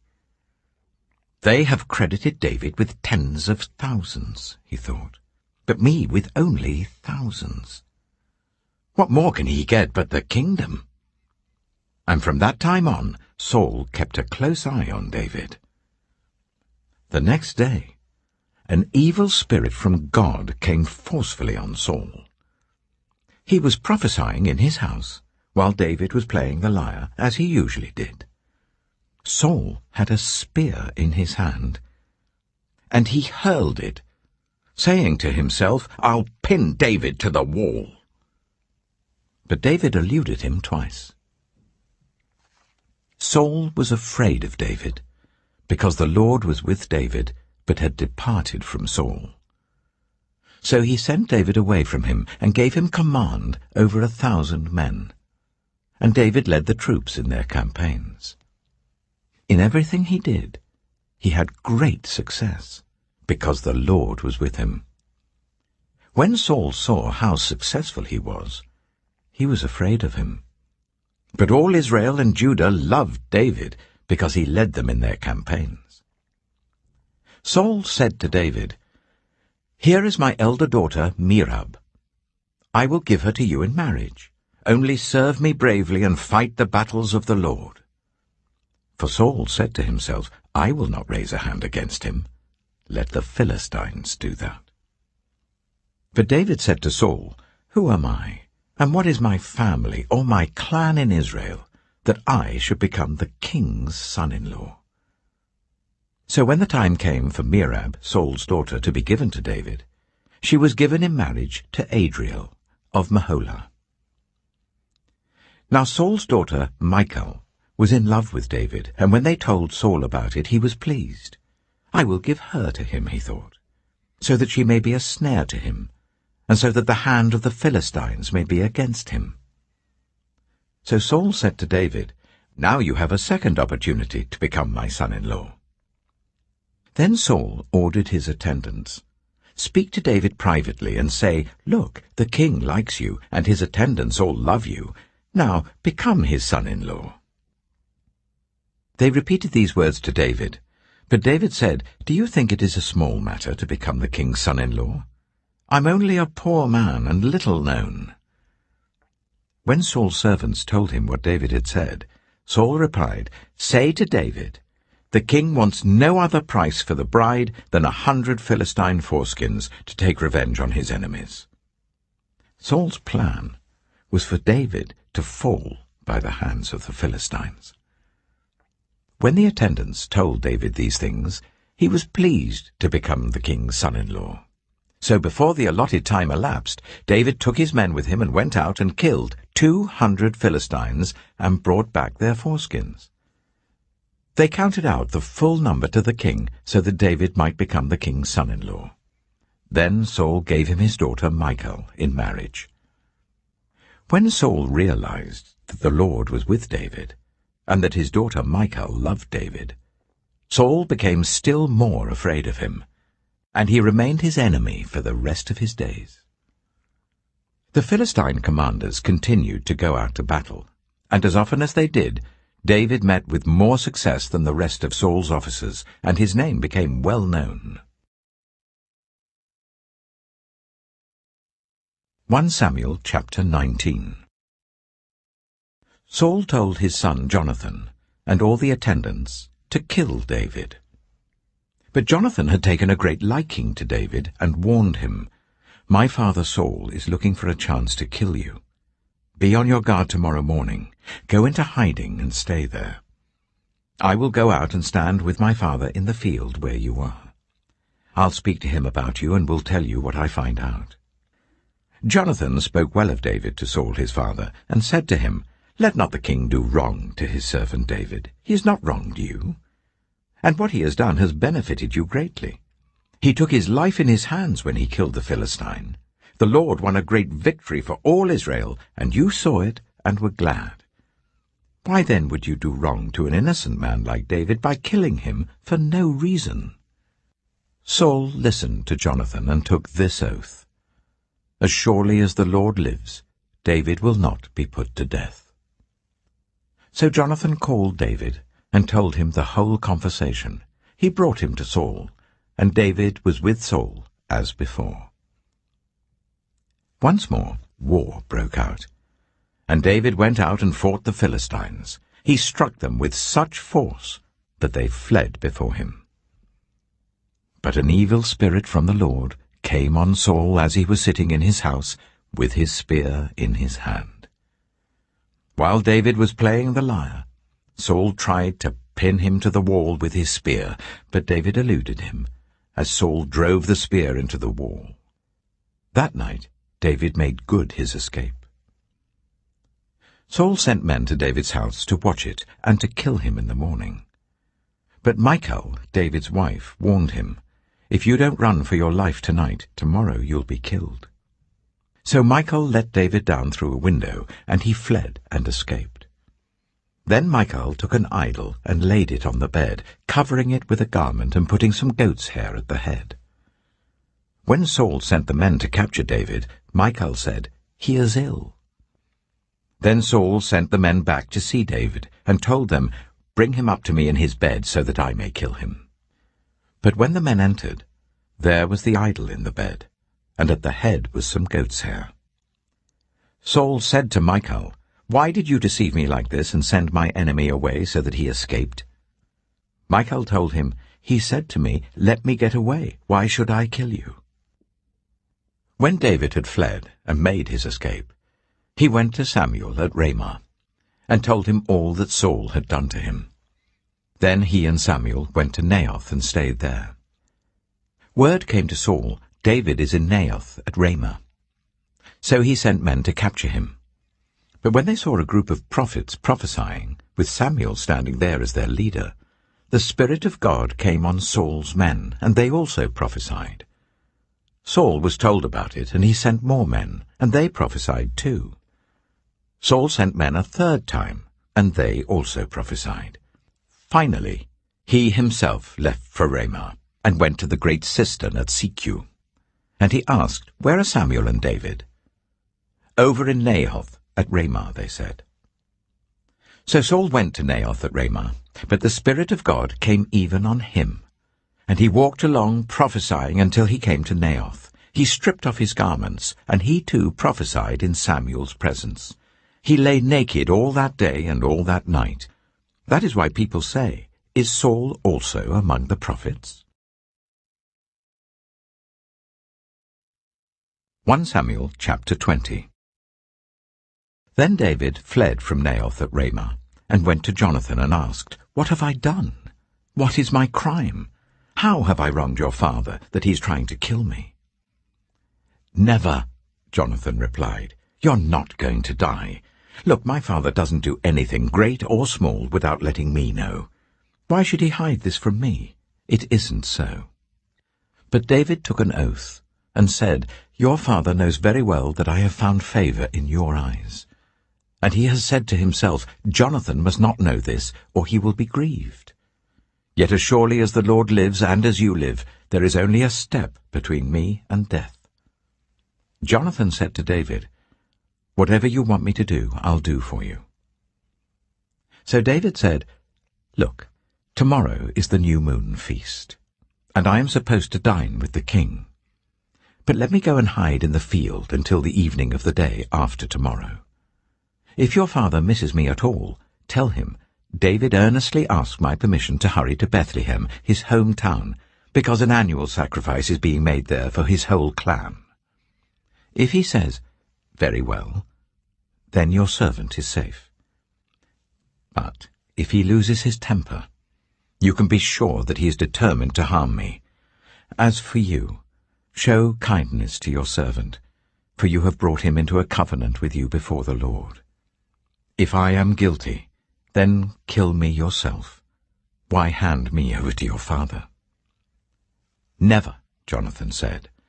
"If I had the least inkling that my father was determined to harm you, wouldn't I tell you?" David asked, "Who will tell me if your father answers you harshly?" "Come," Jonathan said, "let's go out into the field." So they went there together. Then Jonathan said to David, "I swear by the Lord, the God of Israel, that I will surely sound out my father by this time the day after tomorrow. If he is favorably disposed towards you, will I not send you word and let you know? But if my father intends to harm you, may the Lord deal with me, be it ever so severely, if I do not let you know and send you away in peace. May the Lord be with you, as he has been with my father. But show me unfailing kindness like the Lord's kindness as long as I live, so that I may not be killed. And do not ever cut off your kindness from my family, not even when the Lord has cut off every one of David's enemies from the face of the earth." So Jonathan made a covenant with the house of David, saying, "May the Lord call David's enemies to account." And Jonathan made David reaffirm his oath out of love for him, because he loved him as he loved himself. Then Jonathan said to David, "Tomorrow is the new moon feast. You will be missed, because your seat will be empty. The day after tomorrow, towards evening, go to the place where you hid when this trouble began, and wait by the stone easel. I will shoot 3 arrows to the side of it, as though I were shooting at a target. Then I will send a boy, and say, 'Go find the arrows.' If I say to him, 'Look, the arrows are on this side of you, bring them here,' then come, because as surely as the Lord lives you are safe, there is no danger. But if I say to the boy, 'Look, the arrows are beyond you,' then you must go, because the Lord has sent you away. And about the matter you and I discussed, remember, the Lord is witness between you and me forever." So David hid in the field. And when the new moon feast came, the king sat down to eat. He sat in his customary place by the wall, opposite Jonathan, and Abner sat next to Saul, but David's place was empty. Saul said nothing that day, for he thought something must have happened to David to make him ceremonially unclean. Surely he is unclean. But the next day, the 2nd day of the month, David's place was empty again.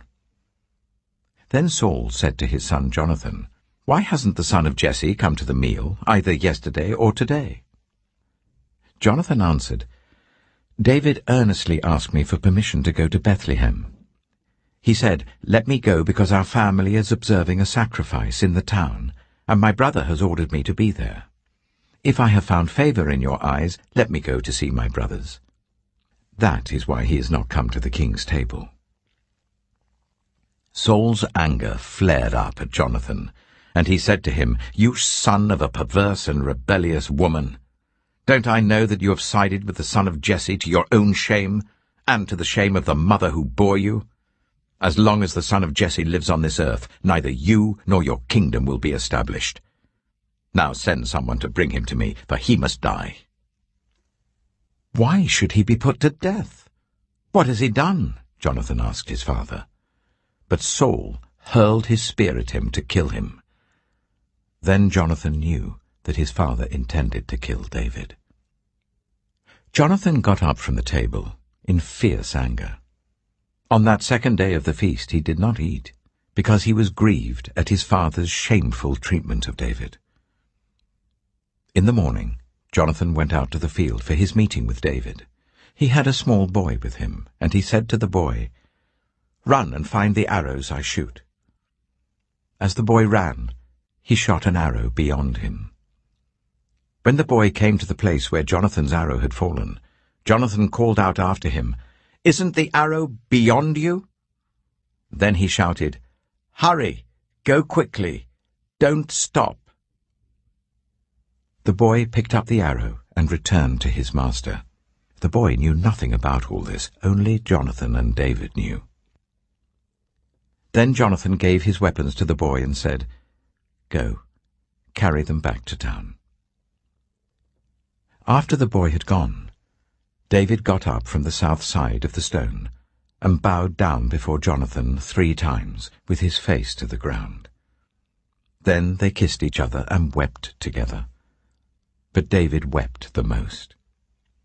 Jonathan said to David, "Go in peace, for we have sworn friendship with each other in the name of the Lord, saying, 'The Lord is witness between you and me, and between your descendants and my descendants forever.'" Then David left, and Jonathan went back to the town. 1 Samuel chapter 21. David went to Nob, to Ahimelech the priest. Ahimelech trembled when he met him and asked, "Why are you alone? Why is no one with you?" David answered Ahimelech the priest, "The king sent me on a mission, and said to me, 'No one is to know anything about the mission I'm sending you on. As for my men, I've told them to meet me at a certain place. Now then, what have you to hand? Give me 5 loaves of bread, or whatever you can find.' But the priest answered David, 'I don't have any ordinary bread to hand. However, there is some consecrated bread here, provided the men have kept themselves from women.' David replied, 'Indeed, women have been kept from us, as usual whenever I set out. The men's bodies are holy even on missions that are not holy. How much more so today?' So the priest gave him the consecrated bread, since there was no bread there except the bread of the presence that had been removed from before the Lord and replaced by hot bread on the day it was taken away. Now one of Saul's servants was there that day, detained before the Lord. He was Doeg, the Edomite, Saul's chief shepherd. David asked Ahimelech, "Don't you have a spear or sword here? I haven't brought my sword or any other weapon, because the king's mission was urgent." The priest replied, "The sword of Goliath the Philistine, whom you killed in the valley of Elah, is here. It is wrapped in a cloth behind the ephod. If you want it, take it. There is no sword here but that one." David said, "There is none like it. Give it to me." That day David fled from Saul and went to Achish, king of Gath. But the servants of Achish said to him, "Isn't this David, the king of the land? Isn't he the one they sing about in their dances? Saul has slain his thousands, and David his tens of thousands." David took these words to heart, and was very much afraid of Achish, king of Gath. So he feigned insanity in their presence. And while he was in their hands, he acted like a madman, making marks on the doors of the gate and letting saliva run down his beard. Achish said to his servants, Look at the man. He's insane. Why bring him to me? Am I so short of madmen that you have to bring this fellow here to carry on like this in front of me? Must this man come into my house?" 1 Samuel chapter 22. David left Gath and escaped to the cave of Adullam. When his brothers and his father's household heard about it, they went down to him there. All those who were in distress or in debt or discontented gathered round him, and he became their commander. About 400 men were with him.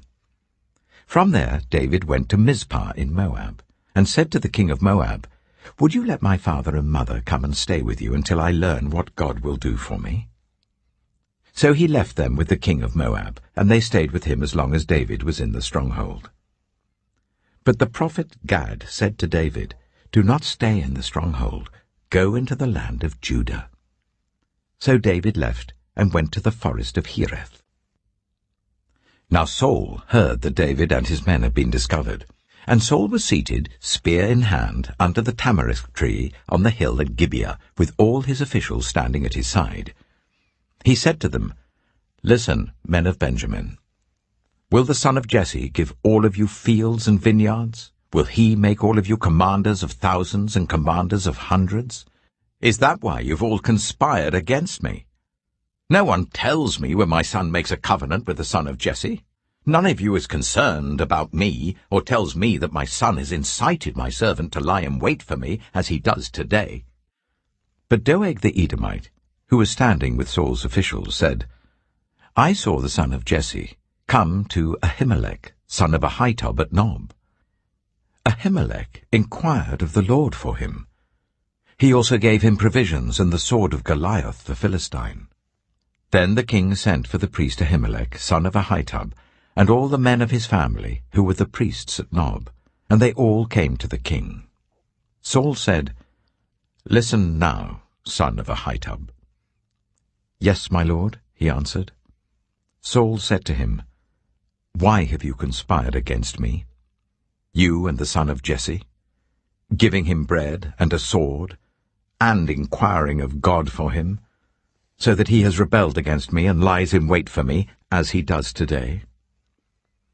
Ahimelech answered the king, "Who of all your servants is as loyal as David, the king's son-in-law, captain of your bodyguard, and highly respected in your household?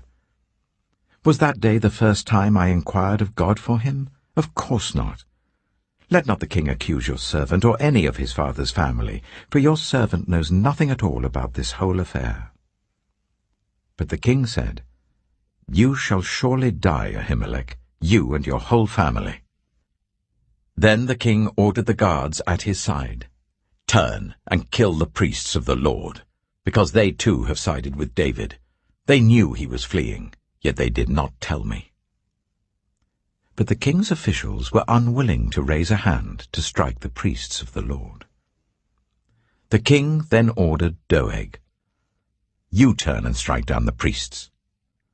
So Doeg the Edomite turned and struck them down.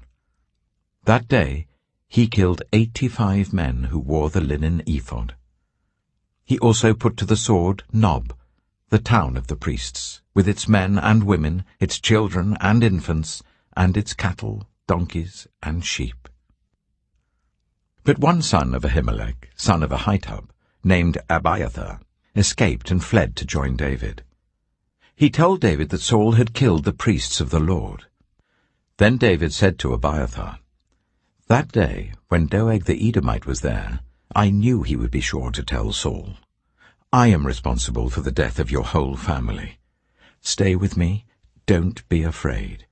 The man who wants to kill you is trying to kill me too. You will be safe with me." 1 Samuel chapter 23. When David was told, "Look, the Philistines are fighting against Keilah and are looting the threshing floors," he inquired of the Lord, saying, "Shall I go and attack these Philistines?" The Lord answered him, "Go, attack the Philistines, and save Keilah." But David's men said to him, "Here in Judah we are afraid. How much more then if we go to Keilah against the Philistine forces?" Once again David inquired of the Lord, and the Lord answered him, "Go down to Keilah, for I am going to give the Philistines into your hand." So David and his men went to Keilah, fought the Philistines and carried off their livestock. He inflicted heavy losses on the Philistines and saved the people of Keilah. Now Abiathar, son of Ahimelech, had brought the ephod down with him when he fled to David at Keilah. Saul was told that David had gone to Keilah, and he said, "God has delivered him into my hands, for David has imprisoned himself by entering a town with gates and bars." And Saul called up all his forces for battle, to go down to Keilah to besiege David with his men. When David learned that Saul was plotting against him, he said to Abiathar the priest, "Bring the ephod." David said, "Lord God of Israel, your servant has heard definitely that Saul plans to come to Keilah and destroy the town on account of me. Will the citizens of Keilah surrender me to him? Will Saul come down as your servant has heard? Lord God of Israel, tell your servant." And the Lord said, "He will." Again David asked, "Will the citizens of Keilah surrender me and my men to Saul?" And the Lord said, "They will." So David and his men, about 600 in number, left Keilah and kept moving from place to place. When Saul was told that David had escaped from Keilah, he did not go there. David stayed in the wilderness strongholds and in the hills of the desert of Ziph. Day after day Saul searched for him, but God did not give David into his hands. While David was at Horesh, in the desert of Ziph, he learned that Saul had come out to take his life, and Saul's son Jonathan went to David at Horesh and helped him to find strength in God. "Don't be afraid," he said. "My father Saul will not lay a hand on you. You shall be king over Israel, and I will be second to you. Even my father Saul knows this." The two of them made a covenant before the Lord. Then Jonathan went home, but David remained at Horesh. The Ziphites went up to Saul at Gibeah and said, "Is not David hiding among us in the strongholds at Horesh, on the hill of Keilah, south of Jeshimon? Now, your majesty, come down whenever it pleases you to do so, and we will be responsible for giving him into your hands." Saul replied, "The Lord bless you for your concern for me. Go and get more information. Find out where David usually goes and who has seen him there. They tell me he's very crafty. Find out about all the hiding places he uses and come back to me with definite information. Then I will go with you. If he is in the area, I will track him down among all the clans of Judah." So they set out and went to Ziph, ahead of Saul. Now David and his men were in the desert of Maon, in the Arabah south of Jeshimon. Saul and his men began to search, and when David was told about it, he went down to the rock and stayed in the desert of Maon. When Saul heard this, he went into the desert of Maon in pursuit of David. Saul was going along one side of the mountain, and David and his men were on the other side, hurrying to get away from Saul. As Saul and his forces were closing in on David and his men to capture them, a messenger came to Saul, saying, "Come quickly, the Philistines are raiding the land." Then Saul broke off his pursuit of David and went to meet the Philistines. That is why they call this place Selah Hamalakoth. And David went up from there and lived in the strongholds of En-gedi. 1 Samuel chapter 24. After Saul returned from pursuing the Philistines, he was told, "David is in the desert of En-gedi." So Saul took 3,000 able young men from all Israel and set out to look for David and his men near the crags of the wild goats. He came to the sheepfolds along the way.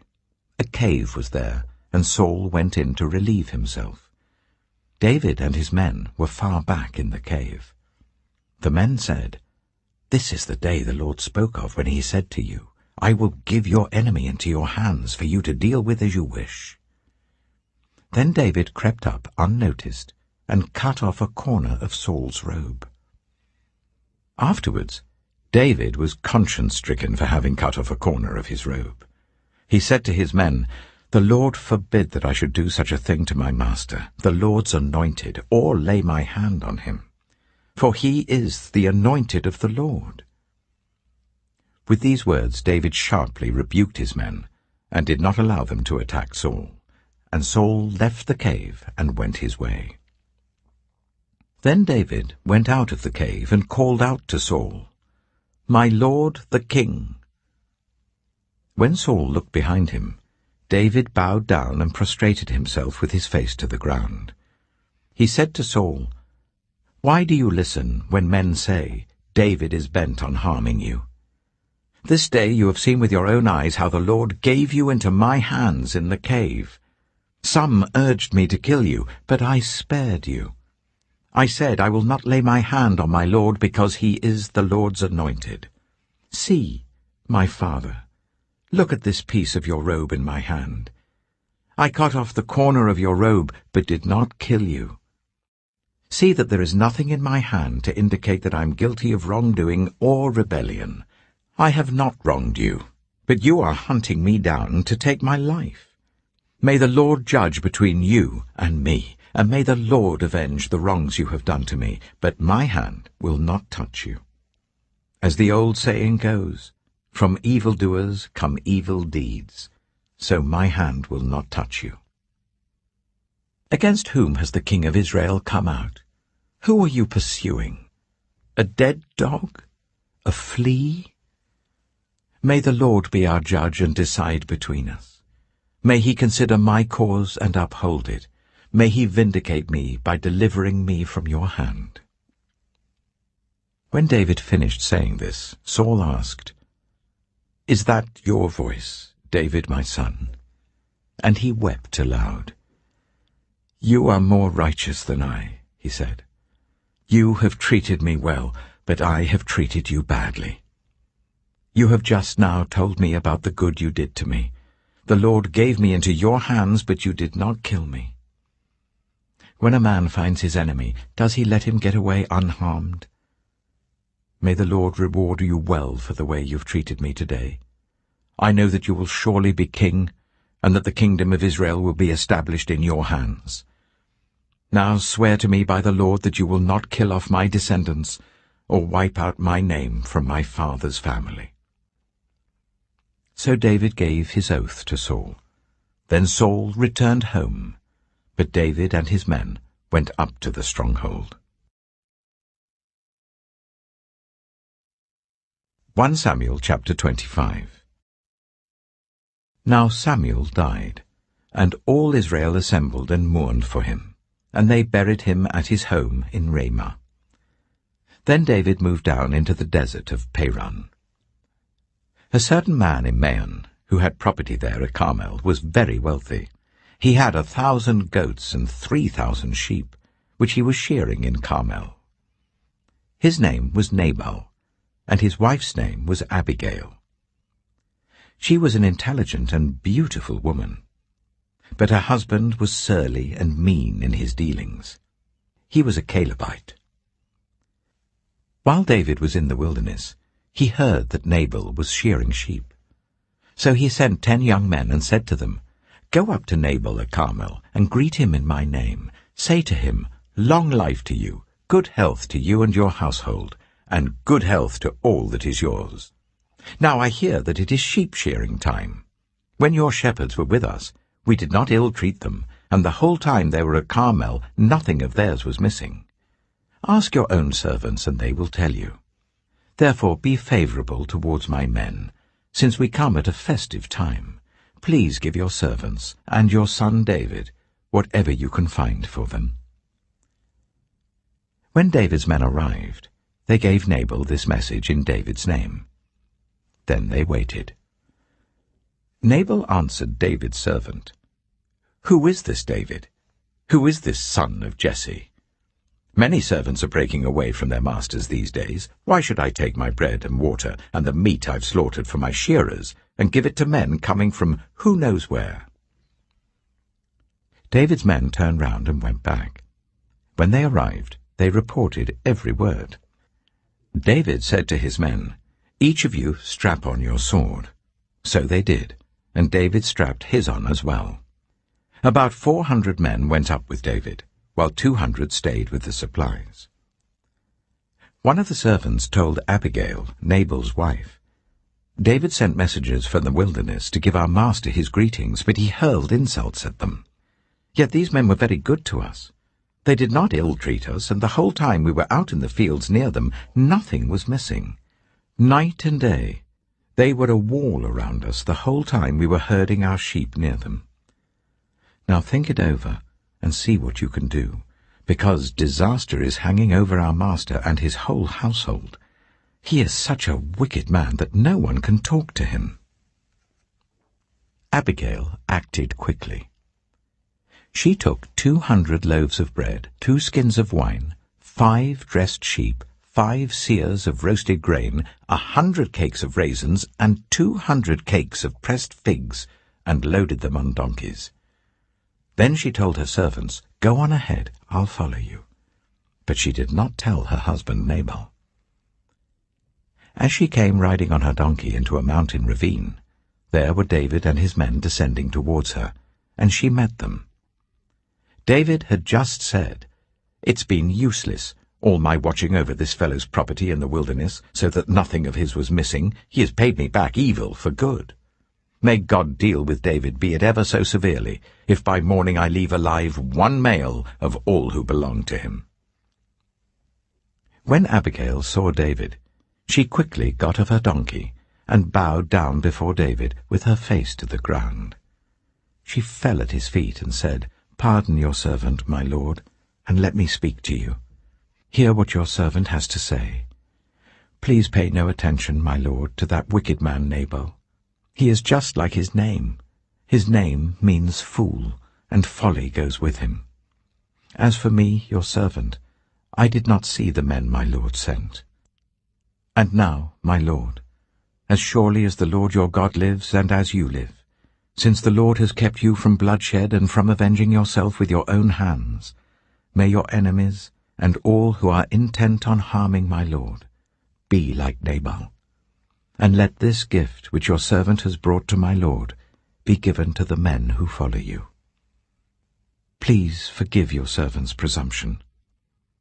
The Lord your God will certainly make a lasting dynasty for my lord, because you fight the Lord's battles, and no wrongdoing will be found in you as long as you live. Even though someone is pursuing you to take your life, the life of my lord will be bound securely in the bundle of the living by the Lord your God, but the lives of your enemies he will hurl away as from the pocket of a sling. When the Lord has fulfilled for my lord every good thing he promised concerning him, and has appointed him ruler over Israel, my lord will not have on his conscience the staggering burden of needless bloodshed or of having avenged himself. And when the Lord your God has brought my lord success, remember your servant." David said to Abigail, "Praise be to the Lord, the God of Israel, who has sent you today to meet me. May you be blessed for your good judgment, and for keeping me from bloodshed this day, and from avenging myself with my own hands. Otherwise, as surely as the Lord, the God of Israel, lives, who has kept me from harming you, if you had not come quickly to meet me, not one male belonging to Nabal would have been left alive by daybreak." Then David accepted from her hand what she had brought to him and said, "Go home in peace. I have heard your words and granted your request." When Abigail went to Nabal, he was in the house holding a banquet like that of a king. He was in high spirits and very drunk. So she told him nothing at all until daybreak. Then, in the morning, when Nabal was sober, his wife told him all these things, and his heart failed him, and he became like a stone. About 10 days later, the Lord struck Nabal, and he died. When David heard that Nabal was dead, he said, "Praise be to the Lord, who has upheld my cause against Nabal for treating me with contempt. He has kept his servant from doing wrong, and has brought Nabal's wrongdoing down on his own head." Then David sent word to Abigail, asking her to become his wife. His servants went to Carmel and said to Abigail, "David has sent us to you to take you to become his wife." She bowed down with her face to the ground and said, "I am your servant, and am ready to serve you and wash the feet of my Lord's servants." Abigail quickly got on a donkey, and attended by her 5 female servants, went with David's messengers and became his wife. David had also married Ahinoam of Jezreel, and they were both his wives. But Saul had given his daughter Michal, David's wife, to Paltiel, son of Laish, who was from Galim. 1 Samuel chapter 26. The Ziphites went to Saul at Gibeah, and said, "Is not David hiding on the hill of Hachilah, which faces Jeshimon?" So Saul went down to the desert of Ziph with his 3,000 select Israelite troops to search there for David. Saul made his camp beside the road on the hill of Hachilah facing Jeshimon, but David stayed in the wilderness. When he saw that Saul had followed him there, he sent out scouts and learned that Saul had definitely arrived. Then David set out and went to the place where Saul had camped. He saw where Saul and Abner, son of Ner, the commander of the army, had lain down. Saul was lying inside the camp, with the army camped around him. David then asked Ahimelech the Hittite and Abishai, son of Zeruiah, Joab's brother, "Who will go down into the camp with me to Saul?" "I'll go with you," said Abishai. So David and Abishai went to the army by night, and there was Saul, lying asleep inside the camp with his spear stuck in the ground near his head. Abner and the soldiers were lying round him. Abishai said to David, "Today God has given your enemy into your hands. Now let me pin him to the ground with one thrust of the spear. I won't strike him twice." But David said to Abishai, "Don't destroy him. Who can lay a hand on the Lord's anointed and be guiltless? As surely as the Lord lives," he said, "the Lord himself will strike him, or his time will come and he will die, or he will go into battle and perish. But the Lord forbid that I should lay a hand on the Lord's anointed. Now get the spear and water jug that are near his head, and let's go." So David took the spear and water jug near Saul's head, and they left. No one saw or knew about it, nor did anyone wake up. They were all sleeping, because the Lord had put them into a deep sleep. Then David crossed over to the other side and stood on top of the hill some distance away. There was a wide space between them. He called out to the army and to Abner, son of Ner, "Aren't you going to answer me, Abner?" Abner replied, "Who are you who calls to the king?" David said, "You're a man, aren't you? And who is like you in Israel? Why didn't you guard your lord the king? Someone came to destroy your lord the king. What you have done is not good. As surely as the Lord lives, you and your men must die, because you did not guard your master, the Lord's anointed. Look around you. Where are the king's spear and water jug that were near his head?"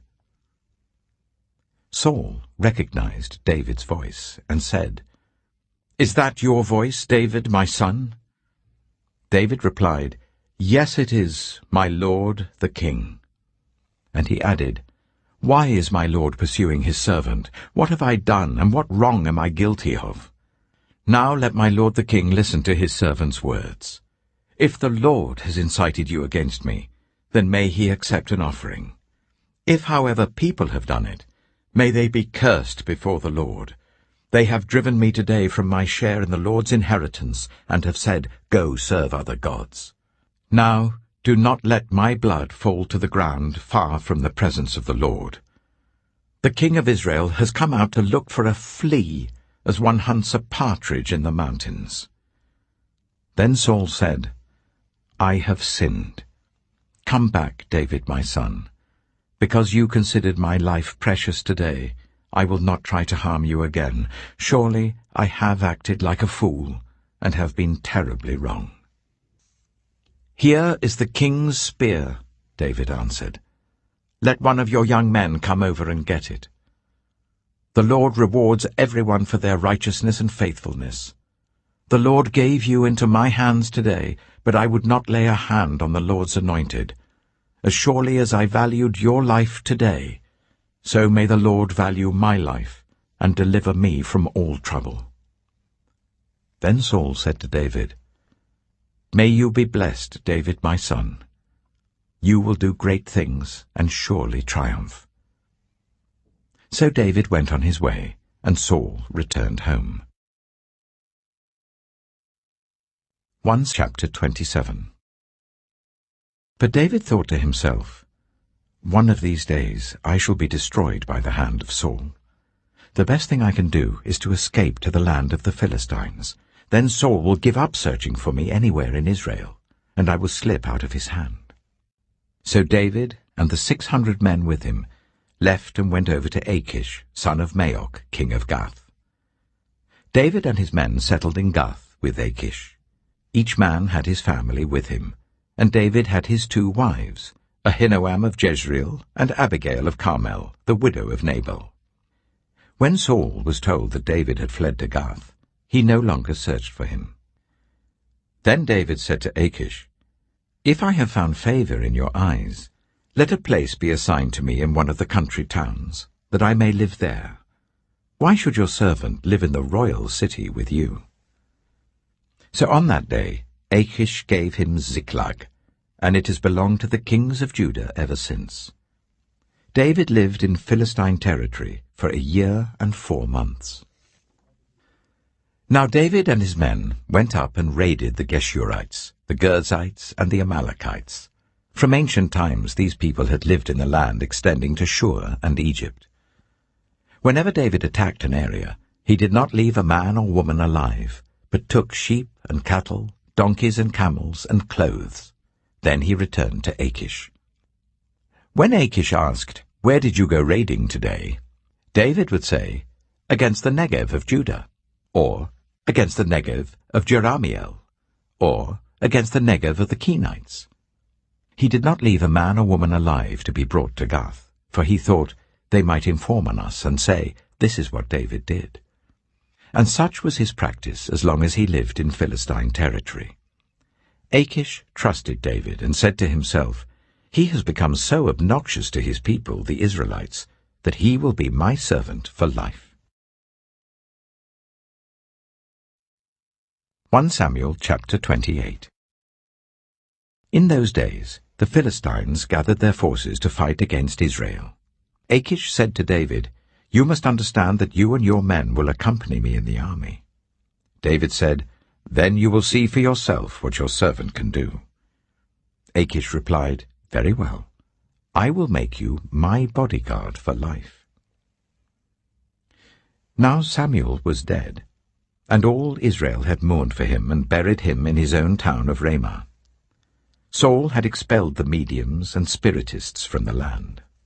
The Philistines assembled and came up and set up camp at Shunem, while Saul gathered all Israel and set up camp at Gilboa. When Saul saw the Philistine army, he was afraid. Terror filled his heart. He inquired of the Lord, but the Lord did not answer him by dreams or Urim or prophets. Saul then said to his attendants, "Find me a woman who is a medium, so that I may go and inquire of her." "There is one in Endor," they said. So Saul disguised himself, putting on other clothes, and at night he and 2 men went to the woman. "Consult a spirit for me," he said, "and bring up for me the one I name." But the woman said to him, "Surely you know what Saul has done. He has cut off the mediums and spiritists from the land. Why have you set a trap for my life to bring about my death?" Saul swore to her by the Lord, "As surely as the Lord lives, you will not be punished for this." Then the woman asked, "Whom shall I bring up for you?" "Bring up Samuel," he said. When the woman saw Samuel, she cried out at the top of her voice and said to Saul, "Why have you deceived me? You are Saul." The king said to her, "Don't be afraid. What do you see?" The woman said, "I see a ghostly figure coming up out of the earth." "What does he look like?" he asked. "An old man wearing a robe is coming up," she said. Then Saul knew it was Samuel, and he bowed down and prostrated himself with his face to the ground. Samuel said to Saul, "Why have you disturbed me by bringing me up?" "I am in great distress," Saul said. "The Philistines are fighting against me, and God has departed from me. He no longer answers me either by prophets or by dreams. So I have called on you to tell me what to do." Samuel said, "Why do you consult me, now that the Lord has departed from you and become your enemy? The Lord has done what he predicted through me. The Lord has torn the kingdom out of your hands and given it to one of your neighbors, to David. Because you did not obey the Lord or carry out his fierce wrath against the Amalekites, the Lord has done this to you today. The Lord will deliver both Israel and you into the hands of the Philistines, and tomorrow you and your sons will be with me. The Lord will also give the army of Israel into the hands of the Philistines." Immediately Saul fell full length on the ground, filled with fear because of Samuel's words. His strength was gone, for he had eaten nothing all that day and all that night. When the woman came to Saul and saw that he was greatly shaken, she said, "Look, your servant has obeyed you. I took my life in my hands and did what you told me to do. Now please listen to your servant, and let me give you some food, so that you may eat and have the strength to go on your way."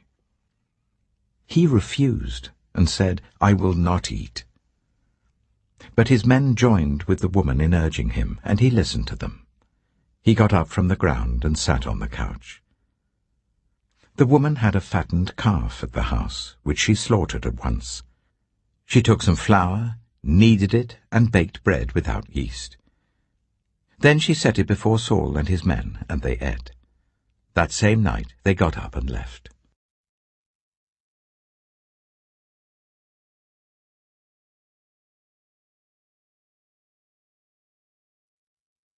1 Samuel chapter 29.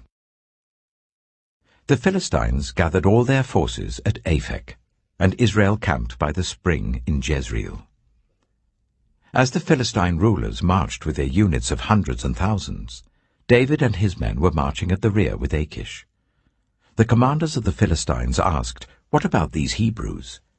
Achish replied, "Is this not David, who was an officer of Saul, king of Israel? He has already been with me for over a year, and from the day he left Saul until now I have found no fault in him." But the Philistine commanders were angry with Achish and said, "Send the man back, that he may return to the place you assigned him. He must not go with us into battle, or he will turn against us during the fighting. How better could he regain his master's favor than by taking the heads of our own men? Isn't this the David they sang about in their dances? Saul has slain his thousands, and David his tens of thousands." So Achish called David and said to him, "As surely as the Lord lives, you have been reliable, and I would be pleased for you to serve with me in the army. From the day you came to me until today, I have found no fault in you, but the rulers don't approve of you. Now turn back and go in peace. Do nothing to displease the Philistine rulers." "But what have I done?" asked David. "What have you found against your servant from the day I came to you until now? Why can't I go and fight against the enemies of my lord the king?" Achish answered, "I know that you have been as pleasing in my eyes as an angel of God. Nevertheless the Philistine commanders have said, 'He must not go up with us into battle.' Now get up early, along with your master's servants who have come with you, and leave in the morning as soon as it is light." So David and his men got up early in the morning to go back to the land of the Philistines. and the Philistines went up to Jezreel. 1 Samuel chapter 30. David and his men reached Ziklag on the 3rd day. Now the Amalekites had raided the Negev and Ziklag. They had attacked Ziklag and burned it, and had taken captive the women and everyone else in it, both young and old. They killed none of them, but carried them off as they went on their way. When David and his men reached Ziklag, they found it destroyed by fire, and their wives and sons and daughters taken captive. So David and his men wept aloud until they had no strength left to weep. David's 2 wives had been captured, Ahinoam of Jezreel and Abigail the widow of Nabal of Carmel. David was greatly distressed because the men were talking of stoning him. Each one was bitter in spirit because of his sons and daughters. But David found strength in the Lord his God. Then David said to Abiathar the priest, the son of Ahimelech, "Bring me the ephod." Abiathar brought it to him, and David inquired of the Lord, "Shall I pursue this raiding party? Will I overtake them?" "Pursue them," he answered. "You will certainly overtake them and succeed in the rescue." David and 600 men with him came to the Bezor valley, where some stayed behind. 200 of them were too exhausted to cross the valley, but David and the other 400 continued the pursuit. They found an Egyptian in a field and brought him to David. They gave him water to drink and food to eat, part of a cake of pressed figs and 2 cakes of raisins. He ate and was revived, for he had not eaten any food or drunk any water for 3 days and 3 nights. David asked him, "Who do you belong to? Where do you come from?" He said, "I am an Egyptian, the slave of an Amalekite. My master abandoned me when I became ill 3 days ago. We raided the Negev of the Kirithites, some territory belonging to Judah, and the Negev of Caleb, and we burned Ziklag." David asked him, "Can you lead me down to this raiding party?" He said, "Swear to me before God that you will not kill me or hand me over to my master, and I will take you down to them." He led David down, and there they were, scattered over the countryside, eating, drinking, and reveling because of the great amount of plunder they had taken from the land of the Philistines and from Judah. David fought them from dusk until the evening of the next day, and none of them got away except 400 young men who rode off on camels and fled. David recovered everything the Amalekites had taken, including his 2 wives. Nothing was missing. Young or old, boy or girl, plunder or anything else they had taken, David brought everything back. He took all the flocks and herds, and his men drove them ahead of the other livestock, saying, "This is David's plunder." Then David came to the 200 men who had been too exhausted to follow him, and who were left behind at the Bezor valley. They came out to meet David and the men with him. As David and his men approached, he asked them how they were. But all the evil men and troublemakers among David's followers said, "Because they did not go out with us, we will not share with them the plunder we recovered. However, each man may take his wife and children and go." David replied, "No, my brothers, you must not do that with what the Lord has given us. He has protected us and delivered into our hands the raiding party that came against us. Who will listen to what you say? The share of the man who stayed with the supplies is to be the same as that of him who went down to the battle. All shall share alike." David made this a statute and ordinance for Israel from that day to this. When David reached Ziklag, he sent some of the plunder to the elders of Judah who were his friends, saying, "Here is a gift for you from the plunder of the Lord's enemies." David sent it to those who were in Bethel, Ramoth Negev, and Yattah, to those in Aroah, Sifmoth, and Eshtemoa, and Rachal, to those in the towns of the Jerahmeelites and the Kenites, to those in Hormah, Bor-Ashan, Athak, and Hebron, and to those in all the other places where he and his men had roamed.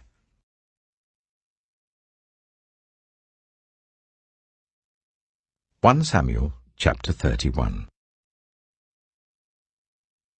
Now the Philistines fought against Israel. The Israelites fled before them, and many fell dead on Mount Gilboa. The Philistines were in hot pursuit of Saul and his sons, and they killed his sons Jonathan, Abinadab, and Malchishua. The fighting grew fierce around Saul, and when the archers overtook him, they wounded him critically. Saul said to his armor-bearer, "Draw your sword and run me through, or these uncircumcised fellows will come and run me through and abuse me." But the armor-bearer was terrified and would not do it. So Saul took his own sword and fell on it. When the armor-bearer saw that Saul was dead, he too fell on his sword and died with him. So Saul and his 3 sons and his armor-bearer and all his men died together that same day. When the Israelites along the valley and those across the Jordan saw that the Israelite army had fled, and that Saul and his sons had died, they abandoned their towns and fled. And the Philistines came and occupied them. The next day, when the Philistines came to strip the dead, they found Saul and his 3 sons fallen on Mount Gilboa. They cut off his head and stripped off his armor, and they sent messengers throughout the land of the Philistines to proclaim the news in the temple of their idols and among their people. They put his armor in the temple of the Ashtoreths and fastened his body to the wall of Bethshan. When the people of Jabesh-Gilead heard what the Philistines had done to Saul, all their valiant men marched through the night to Bethshan. They took down the bodies of Saul and his sons from the wall of Bethshan and went to Jabesh, where they burned them. Then they took their bones and buried them under a tamarisk tree at Jabesh, and they fasted 7 days.